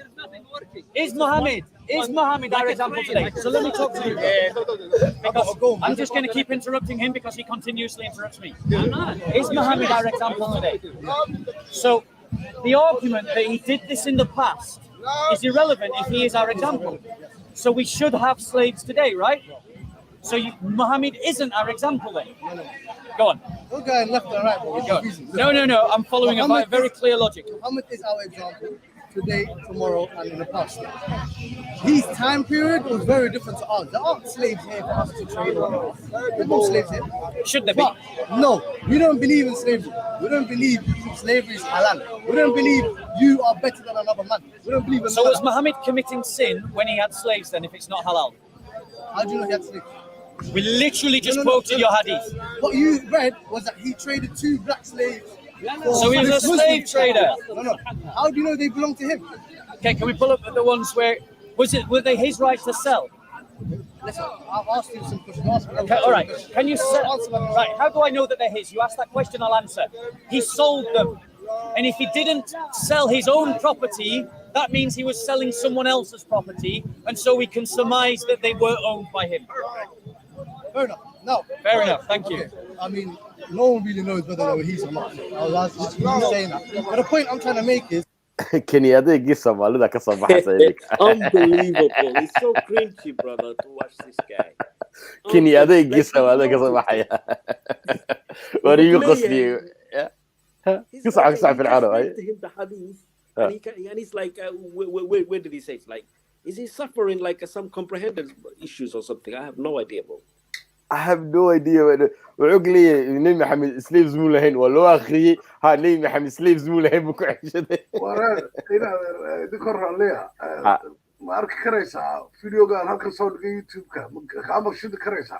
ها ما يصير دونا يكادي نجيله وكل حكسين دونا وايو وحاجة الدنيا تاي واحد كأركو كان marka in Coco Jasmine waxa bay soo dirtay doonaysa intaan aqriyo marka taasna waa akhrin doona marka waa noogu xigsiin doona geelo laakiin wiilka nimika eeg waxa in laakiin Return of the King wuxuu yidhi bal eeg wuxuu leeyahay this Bob guy gets kerbashed by the notable brothers in the park. Return of the King is living in some fantasy world, man. صاحبكي ما قرني ملو كدول يهي لكن it's hilarious that he thinks that so ما ذلك ولا داير وضع وقصة كاسوسة وقصة كاسوسة هذه لقصة صوصة هيك is that in a time where you're surrounded by slaves, and that's the currency for some people, the only way to abolish it is by freeing them, and the only way to free them is by buying them. How else can you can't take somebody else? I can't take your car away from you right now. I want to free the car and I have to buy it off you first, and then free it. And that's what now the two black ones, and I'll be honest with you, I don't like lying. The two black slaves that Hadith just showed right now, I wasn't aware of. Yeah. On top of that, do you want the fact that he sold two for the price of one. One Arab for two. Which implies black was inferior. Because every time the Hadiths want to point out someone's black, they say it. Why do they make a point of saying black slaves? What's the point? Not every time. Because there are times where the person is black and they're not mentioned about black. Like Bilal. They say black is a black. Did you know he was black? Yeah. Why? They've mentioned it. Exactly. They don't always say it. Exactly. Sometimes No. they say racist.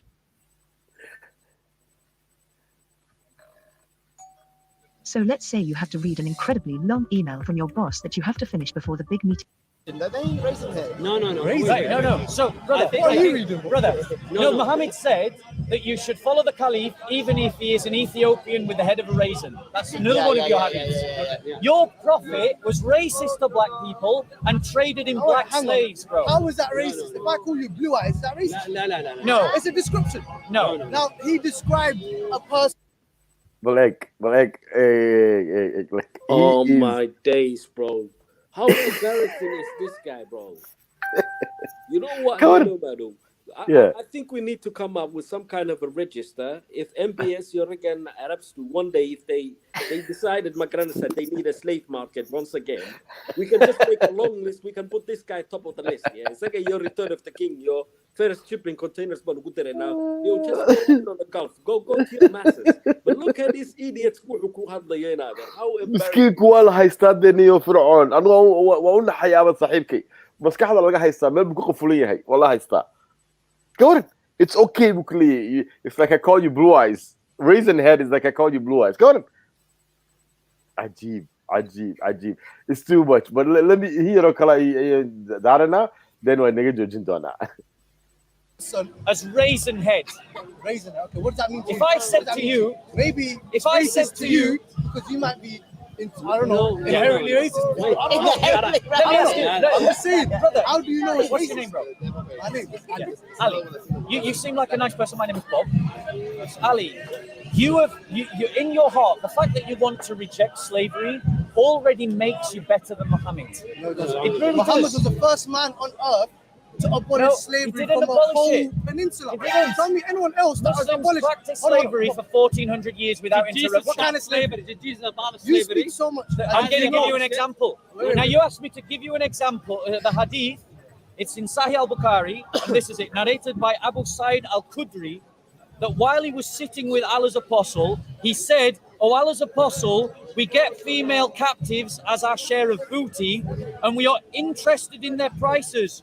What is your opinion about coitus interruptus?" This is talking about ejaculating inside them. The Prophet said, "Do you really do that? It is better for you not to do it. No soul which Allah has destined to exist will surely come into existence."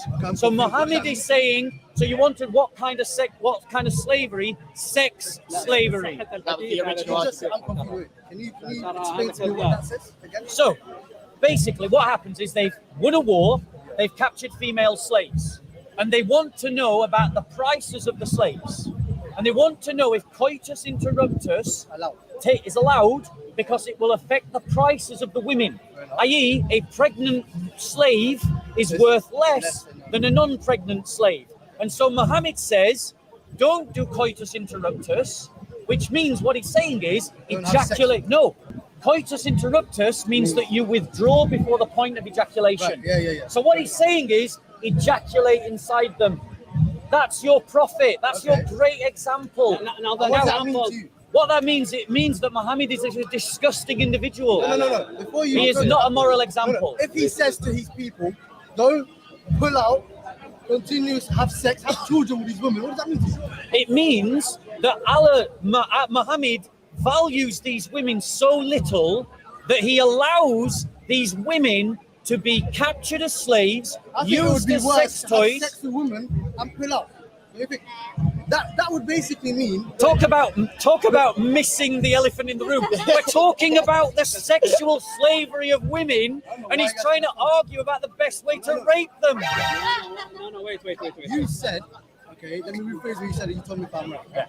You said Muhammad told his people to not do contentious interrupters. Yeah, to basically ejaculate in them. Have Yes. children with these women. Yeah. And you're telling me that is worse, far worse, than him telling these people to just have sex with them but don't have kids, do whatever you want, sell them. You think that's worse than that?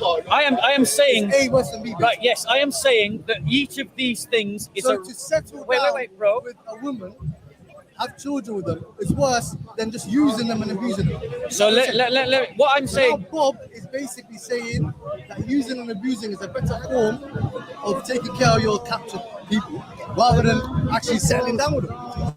So let me just deal with that point. Let me just deal with that point, because this is what we can see as clutching straws. Hold your mic, bro. This is what we see as clutching at straws. Like, no one heard me say. I mean, I could respond to it. Wait, one second. 1 second. This is how desperate he is. To try and make his prophet look good. To try and make his prophet look good, he's trying to make me look worse. But the point is, we've got a camera and a microphone, bro, and no one heard me say these words. What you have put into my mouth. I condemn slavery. You have tried to justify the raping of slaves by saying, oh, well, it would be worse to rape them in another way. That is what Muhammad has done to you. That is what following Muhammad has done to you. Right, 1 second. It gets worse. Let me finish. No. Let me finish. No, you had your chance. You should have used it. This is what the Quran says in Surah 24, Ayah 33. But force not your maids into prostitution when they desire chastity, in order that you make a gain in the goods of this life. But if anyone compels them, yet after such compulsion is Allah oft forgiving, most merciful. So Allah is saying, don't prostitute your slaves, but if you do, I'll forgive you anyway. It's just right there. What does he say? You read it. You read it. Which verse is it? 34? Underlined. Okay. But force not your maids to prostitution when they desire chastity. So when they don't want to have sex, don't force them. Agreed. That is what the Quran is saying. In order that you may make a gain in the goods of this life. Who's the you? You, the men. The men who are doing it. The men who are right. Doing Carry it. on. But if anyone compels them, yet after such compulsion is Allah oft forgiving, most merciful. If anyone compels them to do what? To be prostitutes. To be prostitutes. Yes. If anyone apart from those men, or those men themselves? Those men are the ones compelling them. Okay, so there you go. So do you not see that Allah is forgiving people who are forcing slaves into prostitution? No. You look. Go on, what do you think it means? Chastity. Prostitution in terms of what? You think those men were allowing their slaves to sleep with everyone else? It says prostitution. I think he lost the plot. He lost the plot, Sahib. I think this guy has lost the plot, honestly. And it's hilarious that he keeps justifying something like this. He keeps justifying something that we can all agree is heinous. He keeps justifying something that we all... But he keeps justifying it. Marka qofkani waa qof la haysto weeyaan, isagu isma laha. He himself is under the spell of slavery and he doesn't even know it.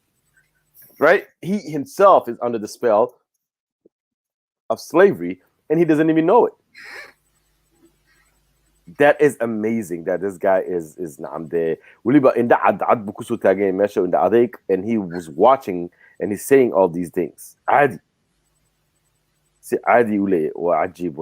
my God. I can't. Sorry guys, I had to cut it short because it was too much for me, because he was justifying just the most heinous that you can never imagine. He was just promoting it. He is better than his prophet. He knows slavery is wrong, but when he's confronted, he will defend that man with his life and his dignity, right? He will defend that Muhammad with everything. So for those of you that want to keep watching it and be completely entertained. I posted the link of that video. It's right there. He is, yeah, you're right, Coco Jasmine. He is mentally trapped. It's unreal how much this person cannot just see the big elephant in the room. And that's, to me, it's amazing that he cannot just grasp the simple fact that people were enslaved by someone that he holds as the best of humanity. Now let's remember, alcohol was also permitted back then, but like alcohol was abolished and stopped in one fell swoop. First 3 months was proper fun though. It was proper fun. Niggas were in Jum'ah all drunk and shit. Yeah? انت دوين كعبتين بديره فرفورسانيسا si fiican. عجيب كورن. But you know what, just remind me, like let me give you this mad ass scenario. Yeah, we are aware right now the MPS and the Saudi government is actually removing a lot of hadiths now, right now. So they yes. Let's say let me give you a crazy ass scenario. Let's say they come up with this, like no Somali skin and hadith waxan ma qorno waxaanu nahayn like this brother ma garanaysa ay badan yihiin dadkeeni loyal slaves kan ma garanaysa de wax kasta sameynaya hadda hadii MPS xadiisi uu la yimaado ilaaho dadka madow waxaan u baahanahay inaan dib ugu celino ma garanaysa de slavery yeah malakad aymaanu ku dib baan u soo celinaa waxaan u baahanahay 3 million Somalis I think this brother will be ready to offer his sister and his mom because he will think that there's an ajr for it ma garanaysa. That's sad. Because I don't think they will have the mental capabilities, you know, hadithkan wuxuu kama jiraan because wuxuu doodaya ka arag hadii la hor dhigo leeyahay hadithka waxa ku qoran janno badan bad ku leeyahay hooyada iyo walaasha, let me have them. Ajib. He would be offering them, like, you know what I mean? Ajib. But kawar wuxuu saaxiibkeen leeyahay adal. When Muhammad got married at the age of 25 to a rich widow Khadija, she offered all of her worldly possessions to him. This included many slaves she had. The Prophet right away freed all the slaves. وحال خيالي مركت ما فيلمات كبوليوود. أيا عجلت ده سام مسكحة لو قلي تذكر. هذا لو. ها كسر عقلي. محوك قول سده كده نكن شريعة لما تجيب وادين كوبي سود جنيه بحيث كو خبي مويدي. ها مي ومويدين وتا هذا لو أديك عمق ليد السواشي. وحن سويدينيا لكن أنا جو هذا وحو أكل لا يهي وحاله قلت سيا قرآن maxaan ku raday xadiis wax kasta lagu tusayaa si fiican oo lagu leeyahay soo madarig maxaan ku dhahdaye in odagan Maxamed wuxuu lahaa adoomo ayuu lahaa marka adoo kale u difaacay u diidan yahay marka laba wax bay ku sheegaysaa marka hore it shows you that this guy Adal he's against slavery so already that's something good at least xakan sugu imano it was something good u diidan yahay Adal ahaan shakhsi ahaan u diidan yahay adoonsiga u diidan yahay ka soo horjeeda. So at least let's give him a point. waxba ma haysan Khadija rich way ahayd buuriye rich haday ahayd ma adoonsan jirtay isagoo ma ku shaqaysan jirtay meedi xaka kama wada adal wuxuu ka wadaa Khadija waxay siisay adoomo badan bay siisay oo Nabi Maxamed isla markiiba uu siidayay ma siidayay uu haystay waliba leesaasu kulay ha adal wuxuu qoray meesha wuxuu ku leeyahay Prophet right away freed all the slaves really marka waxaan ajaladan ka dhaadhacsan baan isweydiinaya man islam fiican uu leeyahay laakiin adal waxaad weydiisaa diinta isku qabeen xaraam bay isku qabeen caruurta xaraam bay iskaga dhalan meetaas waa mid kale saaxiibkeen wuxuu ku doodan yahay Nabi Maxamed in adoomaha isla markiiba uu siiday ayuu ku doodan yahay doodiisa waxa ka there is no evidence for that at the new nomado we have a contrary evidence isagoo ka caroonaya dad ma garanaysa saxaabiya adoomaha kamid waa Khadiiju shaqeynaya isaga laftiisu okay imika Adal wuxuu ku leeyahay most hadiths don't make sense already haka uu kafir buu ku noqday sama aragtid most hadith don't make sense marka adalo waxaan ku leeyahay walaalkay waa dowdahay waxbaad soo arkaysaa waxbaad soo fursanaysaa haddaad leedahay in the most hadith don't make sense that means you've understood some things and you are correct and anukuna waxaan ku leenahay quraankuna is just another hadith so haddaad xadiisyada badan diitay dadkii kuwa kuu sheegay uma kuwana kuu sheegaya marka waxaan ku weydiinaya adalo si kookana weydiisay are you a Quranist miyaa tahay dad Quranist oo soo dhaweynayna waa fiican tahay be so I'm going to read maxaan ku raday in waxay soo dirtay in Coco Jasmine let's just see how it's not that long. So let me just see if I can share this, and then we will read it together.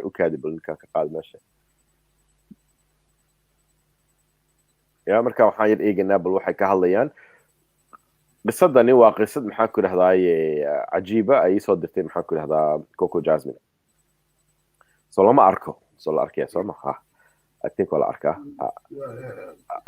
okay so let's see if I can maxaa ku dhahdaay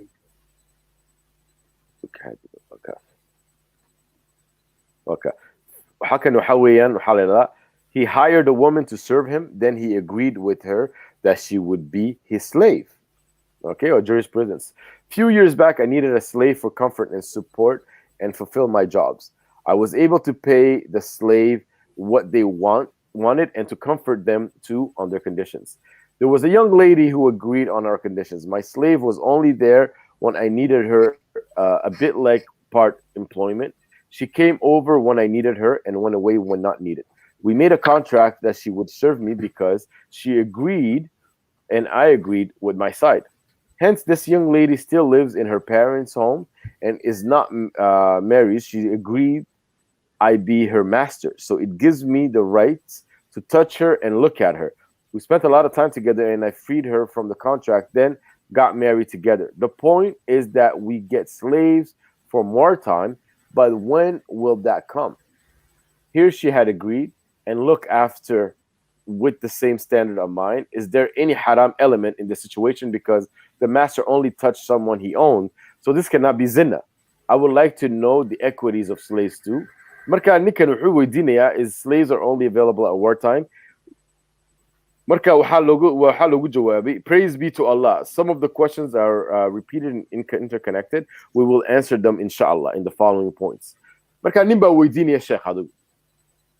Okay, firstly, what you did with the servant woman is haram and not permissible. A servant woman is not a slave woman whom is permissible to touch and have intercourse with. A servant woman is free and is not permissible to you to accept through marriage, which is what you did. But unfortunately, you did it late. The contract that existed between you and the servant woman was a contract of employment, which was to serve you in your house. It was not a contract that permitted you to have intercourse with her. You say that she agreed that you would be her master and she let you touch her and look at her and that you freed her from the contract. But this has no basis in validity in Sharia in the sense that you refer to. A free woman cannot become a slave unless she is a kafir. A free woman cannot become a slave unless she is a kafir woman from a state that is at war with the Muslims and the Muslims have captured her. This does not apply in the case which you have asked. It's he went in. This guy went in. There is no limits. So this is a little bit too long, but I'm gonna share the link that Coco Jasmine shared with us, and then we can see so Coco Jasmine, there you go. That was ridiculous that someone would ask a sheikh such information. But you know what? It's out there. So question and answer. So I'm just gonna leave the link in the chats so that the people that want to read it can read it. I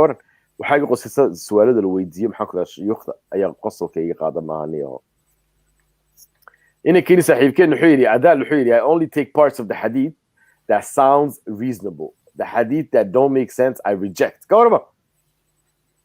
حديث كغاطو واكو انيغا يعتمو كليها pick and choose pick and choose pick and choose pick and choose صاحب كين ما ودو يهدي لك فرعون وصدوا ويننا waxa ku suganaya bal video-gan ku soo diray dhageysay hadbayna hayi bulkada video-gan soo yir doon dana kaadi bal hayi wuxuu kaleeyahay waxaan anigu dhageystaa mumkin waxa aniga ii ah reasonable ka warama عجيبه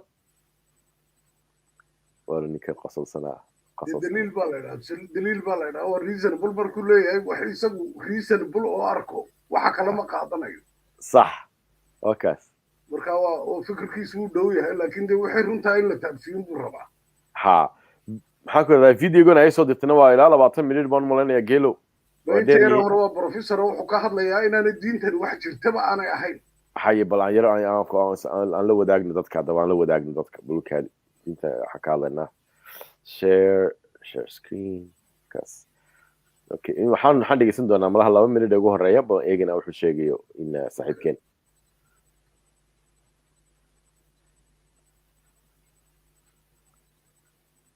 well Dr. James White I believe the text of the Quran.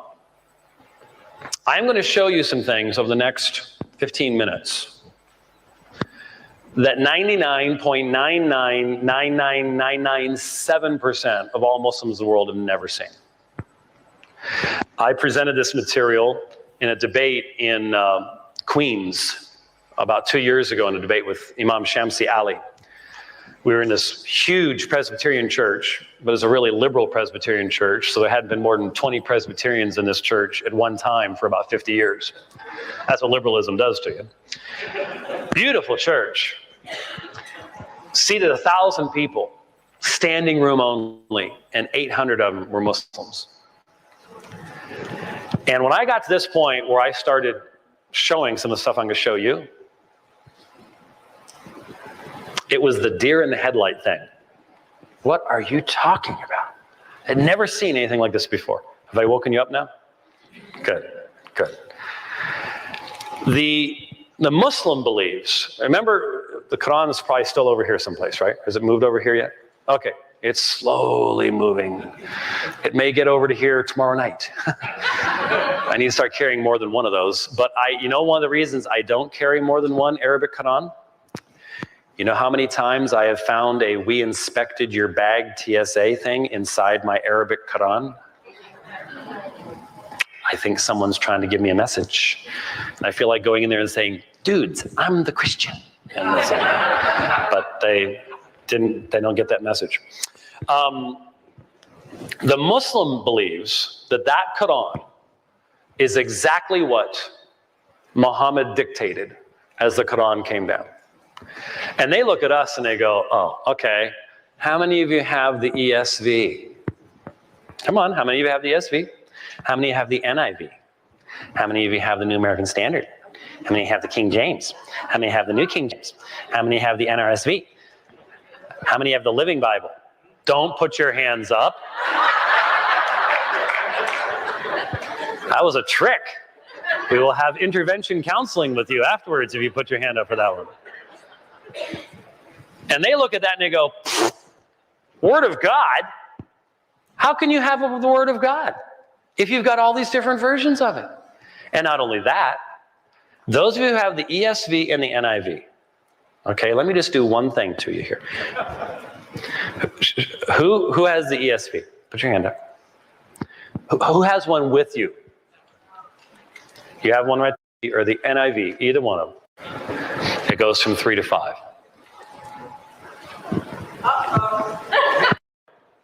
But it's not there anymore. And you see, the Muslim looks at those little footnotes at the bottom of the page that say some manuscripts say this and some manuscripts say that, and they say, we have the perfectly preserved Quran, and all you have is that. Got your attention now? Good. Why? Well, the Quran was basically, it's basically a government production. The Quran was controlled. There's a Quran right up front. And there you go, sir. It had a government-controlled textual transmission, which resulted in a generally unified textual history. I mean, if you had the federal government behind one particular reading of a text, and the power of the sword, that sort of helps that particular reading to become predominant. The 1924 Egyptian edition, which is what is being passed across the front row there, is viewed by most as the official version in Arabic. There are other slightly different versions over in India, Pakistan, maybe down in Indonesia, places like that.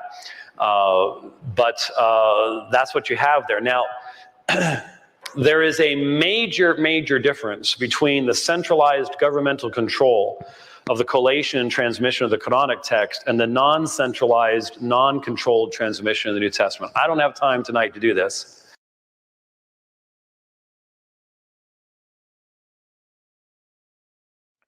waxaan samayn doonaa in waan la wadaagina asxaabta in la wadaagina maxaan ku radaaye videoga marka waxaan doonaa intay daawadaan okay there's the video guys you can go ahead and watch it in full it's a 20-minute video it's just that I was going into other things and I wanted to talk about slavery a little bit more but لكن aad ba masantahay ina geelo inta noo dirtay wali man adag videoga bal ana eegi doono oo daawan doona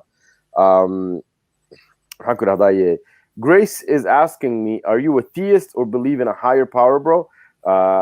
Grace, I'm going to have a whole show dedicated to that, and I hope you join us. We will be talking about that in the coming streams. So that's a great question, though. Thank you so much. And we want from and we're gonna talk about that.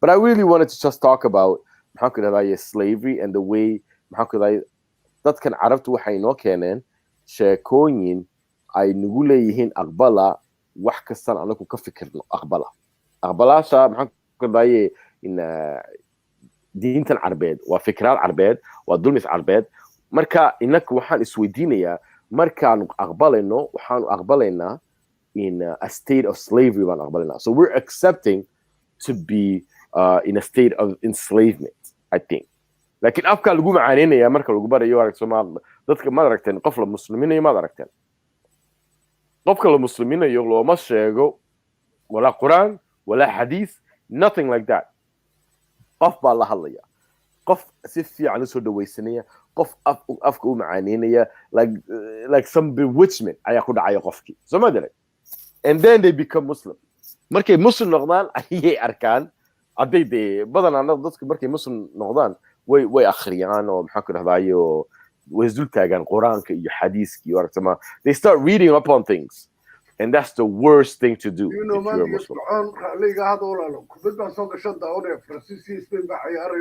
ku soco aad iyo aad waa maasantay intaan laga qaadatayna geelo goor waa maasantay geelo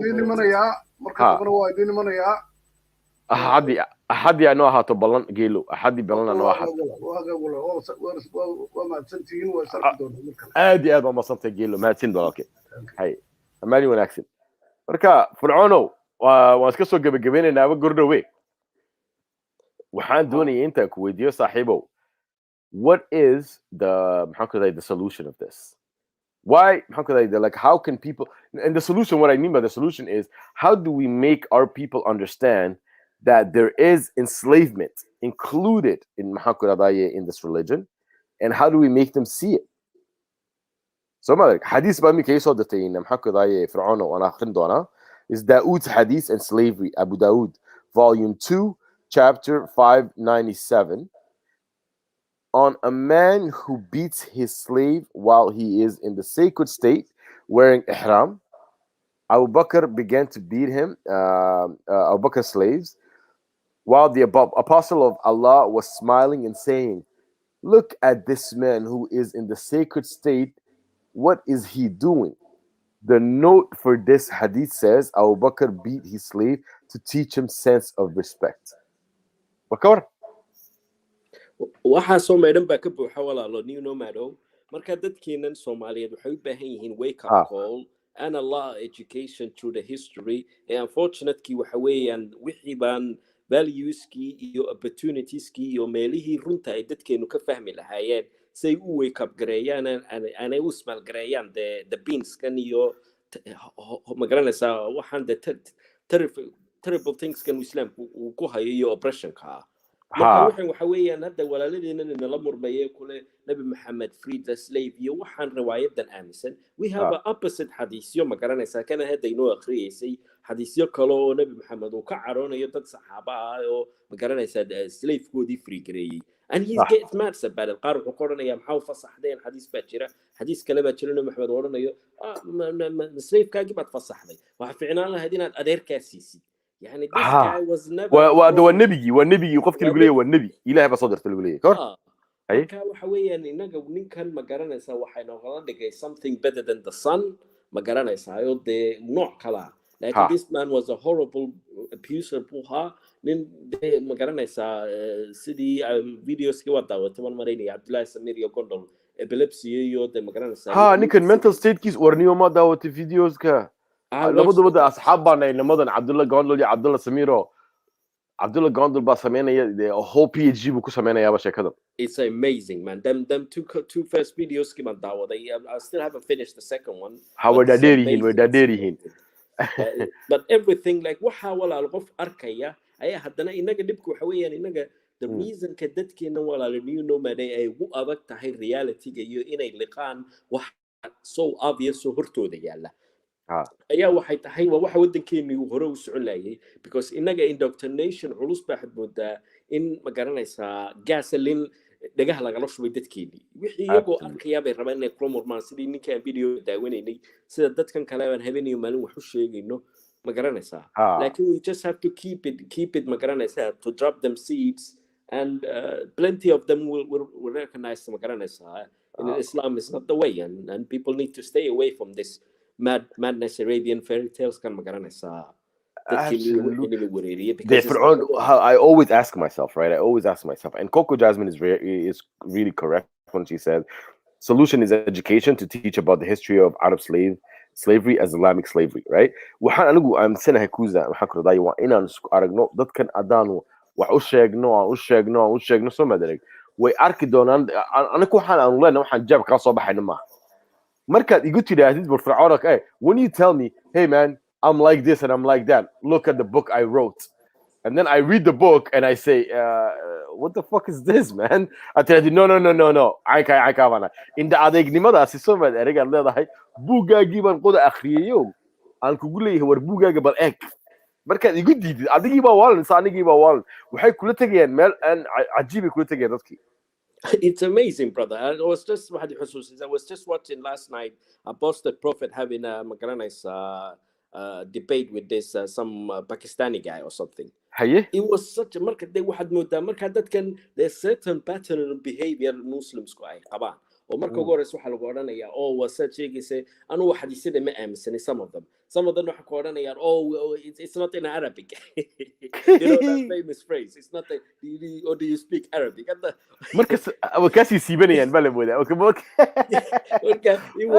it was hilarious, man. Just watch it like a posted prophet having with this Dr. Abdul or something. Okay, we were waxaan malinaya modern day debates ku jireen somaha modern day debate. Yeah, it is so hilarious. Marka waxa weeyaan waxa arkaysaa ignorance ka dadkeenan haysta.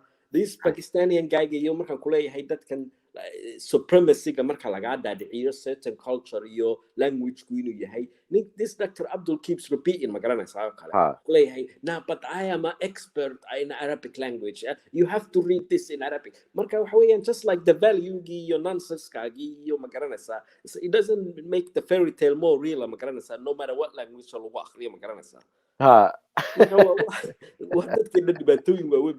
But like dhibaatada haysata return of the king. Okay, thank God for Islam and our people back home. Ninkan wuxuu leeyahay baa Coco Jasmine buu leeyahay waxa doonta iska dhig wasiga iska joog laakiin xaafadda kuma soo noqon karaysid buu leeyahay. Alhamdulillah. He's thinking that he's actually just saying that's like that threatening behavior or that kind of like he's not allowing other people to exist beside him. He's thinking is actually magaranaysa. He's thinks he's doing good. He's not realizing his ignorance kisa magaranaysa. He's not realizing at all. He doesn't understand that waxanu leeyahay qof Somali ku leeyahay arku soo noqon Soomaalidu degan tahay. Waa runtii wuxuu leeyahay it's not threatening, it's reality. And that's what we're discussing. It's the fact that you don't even realize that your reality is threatening. You understand? You don't even realize it. It is reality, but like waxaan isfahansaneyn that this is bad. Waanigo kule waxaan ku leedahay in waxa waan ku dili doonaa adaan ku arko markaas ay iska tusin so reality waan qoray marka waxaad ku faanaysaa but you're a murderer ayaad ku faanaysaa in that state of mind so madarig is so deeply it's so profoundly disturbed that saan la hadlo ma garanayo saan wax ugu sheego garan maayo niyahow. He's watching probably every single day the news. There's hundreds of thousands of boats coming down in Europe. They all Somali and a lot of other Muslims. They're not going to the Arabia. They're not going to Dulki Lage. You know what I mean? As a matter of fact, they're all running away from Dulki Lage. This king, Return of the King, and he's in somewhere in diaspora. I bet. but he waa sida ka baaga taagan oo kale waa confused stage buu ku jiraa waa qof ma garanaysaa fairy tale laga dhaadhiciyay he still you know certain people maxaa la oran jiray back in the days the Father Christmas gaamsana he still haven't realized that this is a fairy tale as much as the Santa is real ma garanaysaa صح Well, jawaab Return of the King waxaa lagu yidhi LOL I live in Hargeysa and let me tell you about life here respect respect you hodo waxaa la fahansanin ama Coco Jasmine iyo ableheenaas they know the truth they were geesiin weeyaan nacaskan Return of the King inuu xoog leeyahay carab ku soo noqday waxaanu garanayn intaan waxa kaana joogno aynu fahansanin intaan waxa dadkan la hadlo maxaa ku radayina Fircoonow aan kala hadlo in maxaa ku in Hargeysa iyo Burco iyo Muqdisho iyo maxaa ku radayina jigjiga iyo jooga macal Djibouti oo sidayna u fikiraya heede warciidaas ka badan yihiin way iska aamusan yihiin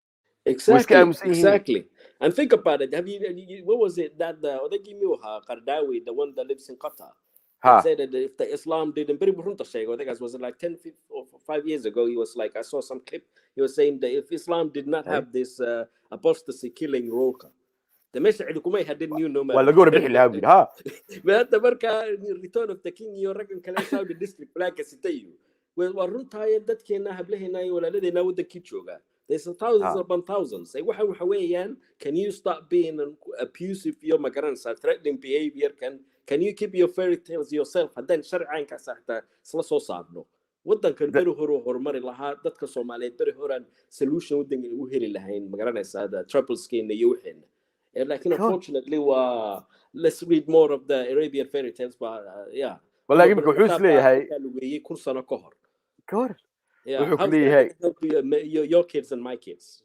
absolutely niyaho absolutely niyaho bal kan carabtu kala dhacisay wuxuu leeyahay how come the naked Djibouti females warta hablaha Djibouti anaga caayimo ku lahayd Return of the King they got their basketball match with Somaliland state cancelled marka waxa ka soo dhaxaya once again he's showing his ignorance and he's like ma arkin intuu soo garanayo ignorance he's seeing that as a good thing meeshan yare Saudi district flag ku taagan yahay they didn't let the females keep garanaysa Djibouti he's seeing all of this ugliness can you garanaysa misery he's seeing it as a good thing like that's he needs help bro وعاسلي massive props to the ulamas of Hargeysa marka arab bay iska doonayaan niyaho arab bay iska doonayaan that hurts man Fircoono been ku sheegi maayo walaalkay wadan ku dacal hadlo meel ma ka damqadaniyo markaan arko dadkaygiyo iska dhigay wax aan ahayn iska dhex doonaya meel aanay joogin iska filaya intaan ahayn inta arab yihiin iska doonaya oo doonay intay ku abtirsadaan dad ayagu dhaleen waa ceeb waxaan ka arkaa anigu dulinimo iyo liidnimo ayaan ka arkaa niyaho meel baan ka damqadaa inadeer I swear it hurts man it hurts that we can't see this definitely bro definitely we see the fruits bro like I said it earlier on where's the ulamas when hundreds of youths are running towards Magaranasa Europe every day why they not staying with the direct Negroes like yeah waxa ka qosin doonta xitaa Fircoono kan lagu leeyahay Return of the King he's probably one of the first ones right that's gonna cry and bitch adu qurbaha joogo oo lagu yiraahdo burqadii baa loo diiday dumarkii Soomaaliyeed amba dumarkii muslimka ahaa waxa lagu yiri burqada ma xirin karaysiin intaan la aragan doonina Somali he's gonna be the first one to bitch he's gonna be the first one to mudaharaadka tagi doona laakiin markii isaga laga weydiisto aragtay ma saasileg no ukli xaka waa sharci baa jooga marka isla weynidan head ayaa maxaa ka wasay tirina aan Coco Jasmine we have to at least normalize these talks we have to normalize the fact that what they believe in does not have a foundation badana dadka ka tagay diinta ka baxay waa dad research sameeyay oo akhriyay oo wax fahmay weeyaan diintan lagu soo dhalay saa loogama baxay leeyahay at least you don't want to just leave like that but lakin you are maxaa ku radaaye in waxba doonaysa waxba baaraysa qofkii intellectually honest markuu arko de waxa laga hor keeno diidi maayo u qaadanaya wuxuu okay de waxan wax la soo fasiray biri hore markaas doonayay dib kugu fasiraan ay koranayaan may waxa looga jeedaa waa la garanaya waa servitude iyo nucunaayo war naga la tagordo oo waxa saanigu niyo la yaab dadkeena the reality of Islam is ugly and I think it's about time that we start seeing this the reality of Islam is a 7th century. aniguna waxaan leeyahay waxaan oran lahaa fircoon sida oran lahaa maxamed uma cadeysni anigu maxamed ka inay maxamed ku sheegtaan uma cadeysni nin wuxuu ahaa boqornimo doondoonaya empire building waxbu ku jiray hawlahaasina isaga gaar u ahaydo he was a man of his time laakiin marka lagu idhaahdo nabi maxamed ilaa maantadan waa inaan daba soconno ayaan dhahdee waa noo ku idhaahdo King Henry VIII ilaa maanta aan daba soconno anoo ku idhaahdo His Majesty waa u dhaabay at least British Empire waxba hadda intaa moodayaan ma garanaysaa at least they were more advanced than 7th century raggan Muhammad didn't even know magaranaysa half of the world exists magaranaysa he didn't know an ignorant man or suicidal high or epilepsy qabay oo nin waalan baa magaranaysa marka nin waalan baa maanta dad internetka iyo magaranaysa 5G raba inay 21st century la noolaadaan bay haddana waxay rabaan magaranaysa well pure madness by his state that's pure madness that's the thing this guy beriga jiray oo maxaa schizophrenic ahaa wuxuu doona ahaade ayaa ilaa maanta lagu dilaya waalidiisa nihada diinta ay kula dhacay adadu fiirsid ma garanay diinta dad ina eegsada waali weeyaan qofku le nacam dad diinta aragtida akhridid waa wax waali inaad dad u fiirsatid oo isdul taagtid waa waali Grace, so I wouldn't tell you, no matter the fear of being out and attacked for leaving Islam is number one fear of mine, and that's why they're using an alias. Somebody, Return of the King. You're good in the West. He's a troll, man. He's a troll. Like you think he's a troll? All of this hatred that he's got against towards the West, tomorrow and so-called mission go when he want to build up a hospital or a road. Well, Charmal Khan CA 40 million. You know what I mean? It's like a hands up way and Merkel Lupe hey West Merkel Kale like a hello financial Magaranes help now Kabadino away and well, let's go back to the 7th century Mahali. Nonsense, but nonsense. Well, Melba doing internet later with Ago. Yeah, it's going to be the last thing as I'm enough on America was kept on Donna.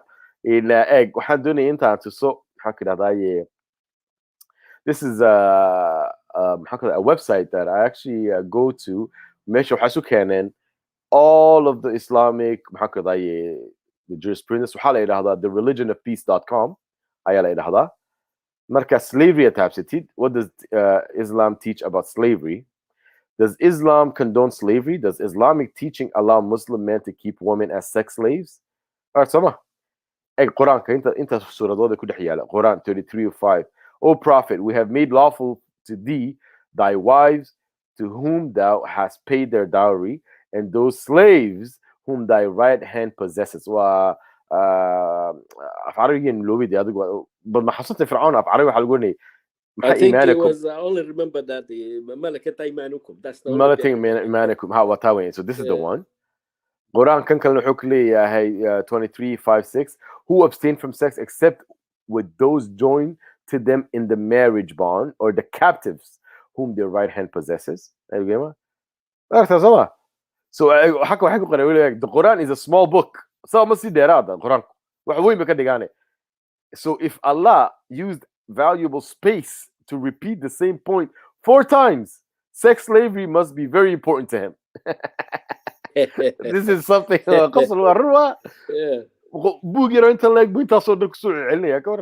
424 can all married women are forbidding unto you, save those captives whom your right hand possesses. 869 but now enjoy what ye took in war, lawful and good, a reference to war booty of which slaves are a part. Quran 24:32 and marry those among you who are single and those who are fit among your male slaves and your female slaves. Master breeding back at the ayeba we kursaniyin. Quran could not shege buhol the hadir tolana wakan. O ye who believe, retaliation is prescribed for you in the matter of murder, the free man for the free man, and the slave for the slave, and the female for the female. Allah set forth the parable of 2 men, a slave under the dominion of another. He has no power of any sort, and the other a man on whom he had bestowed goodly favors from ourselves, and he spends thereof freely, private and publicly. are the two equal marka wuxuu ku leeyahay in ilaahay hade war nin adoon iyo nin free ma equal ba waa maya ilaahay baa iska bila adab xakan soo aragtid xadiidkii siiraduna intaas oo dhan bay leeyihiin eg. So what I'm going to do is I'm going to leave this as well in the chats or so you guys can go and actually explore that website and you can see what it is, what it's talking about. So many waayo been baan ili sheegay Somali dadkaygi Soomaaliyada been baan ili sheegay. So I would love for my people to wake up, man. I want my people to wake up and why not slavery la sheegayo aan ka hadlayno maaha quraata slavery-ga maxaa ku dhahdaa yeah.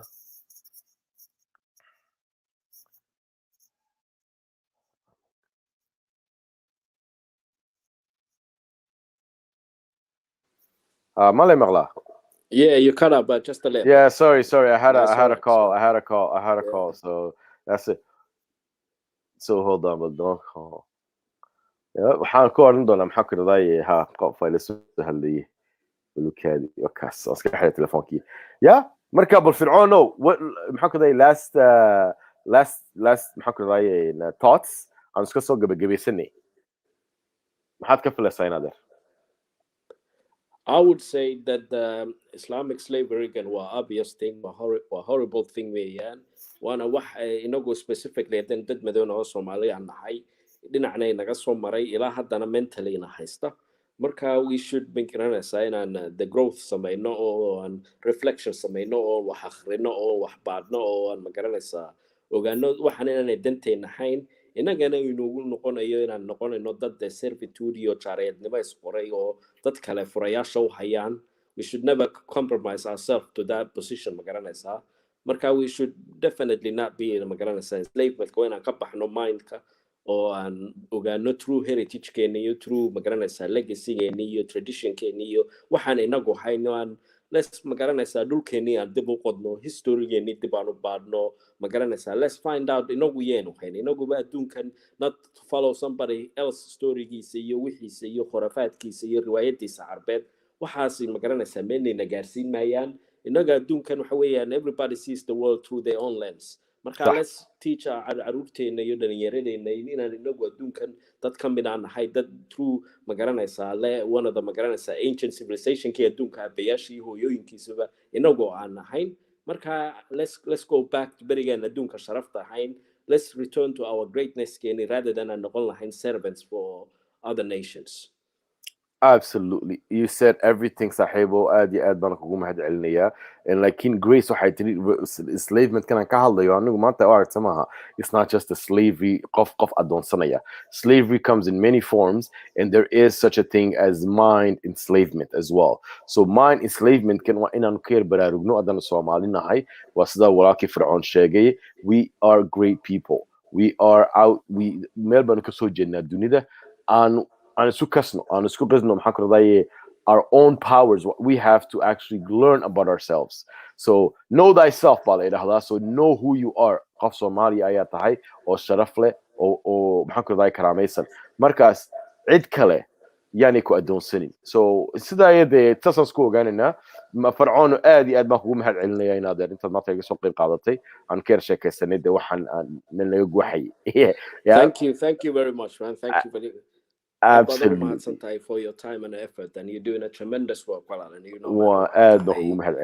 Thank you, Kazi. Thank you so much. And I think this is something on school to learn, and I wanted to just tell everybody that came on the stream today, thank you so much. Thank you for joining us. And like we always say here on Free Somali Minds, Somali Nimo till we demo it. Until next time, farewell.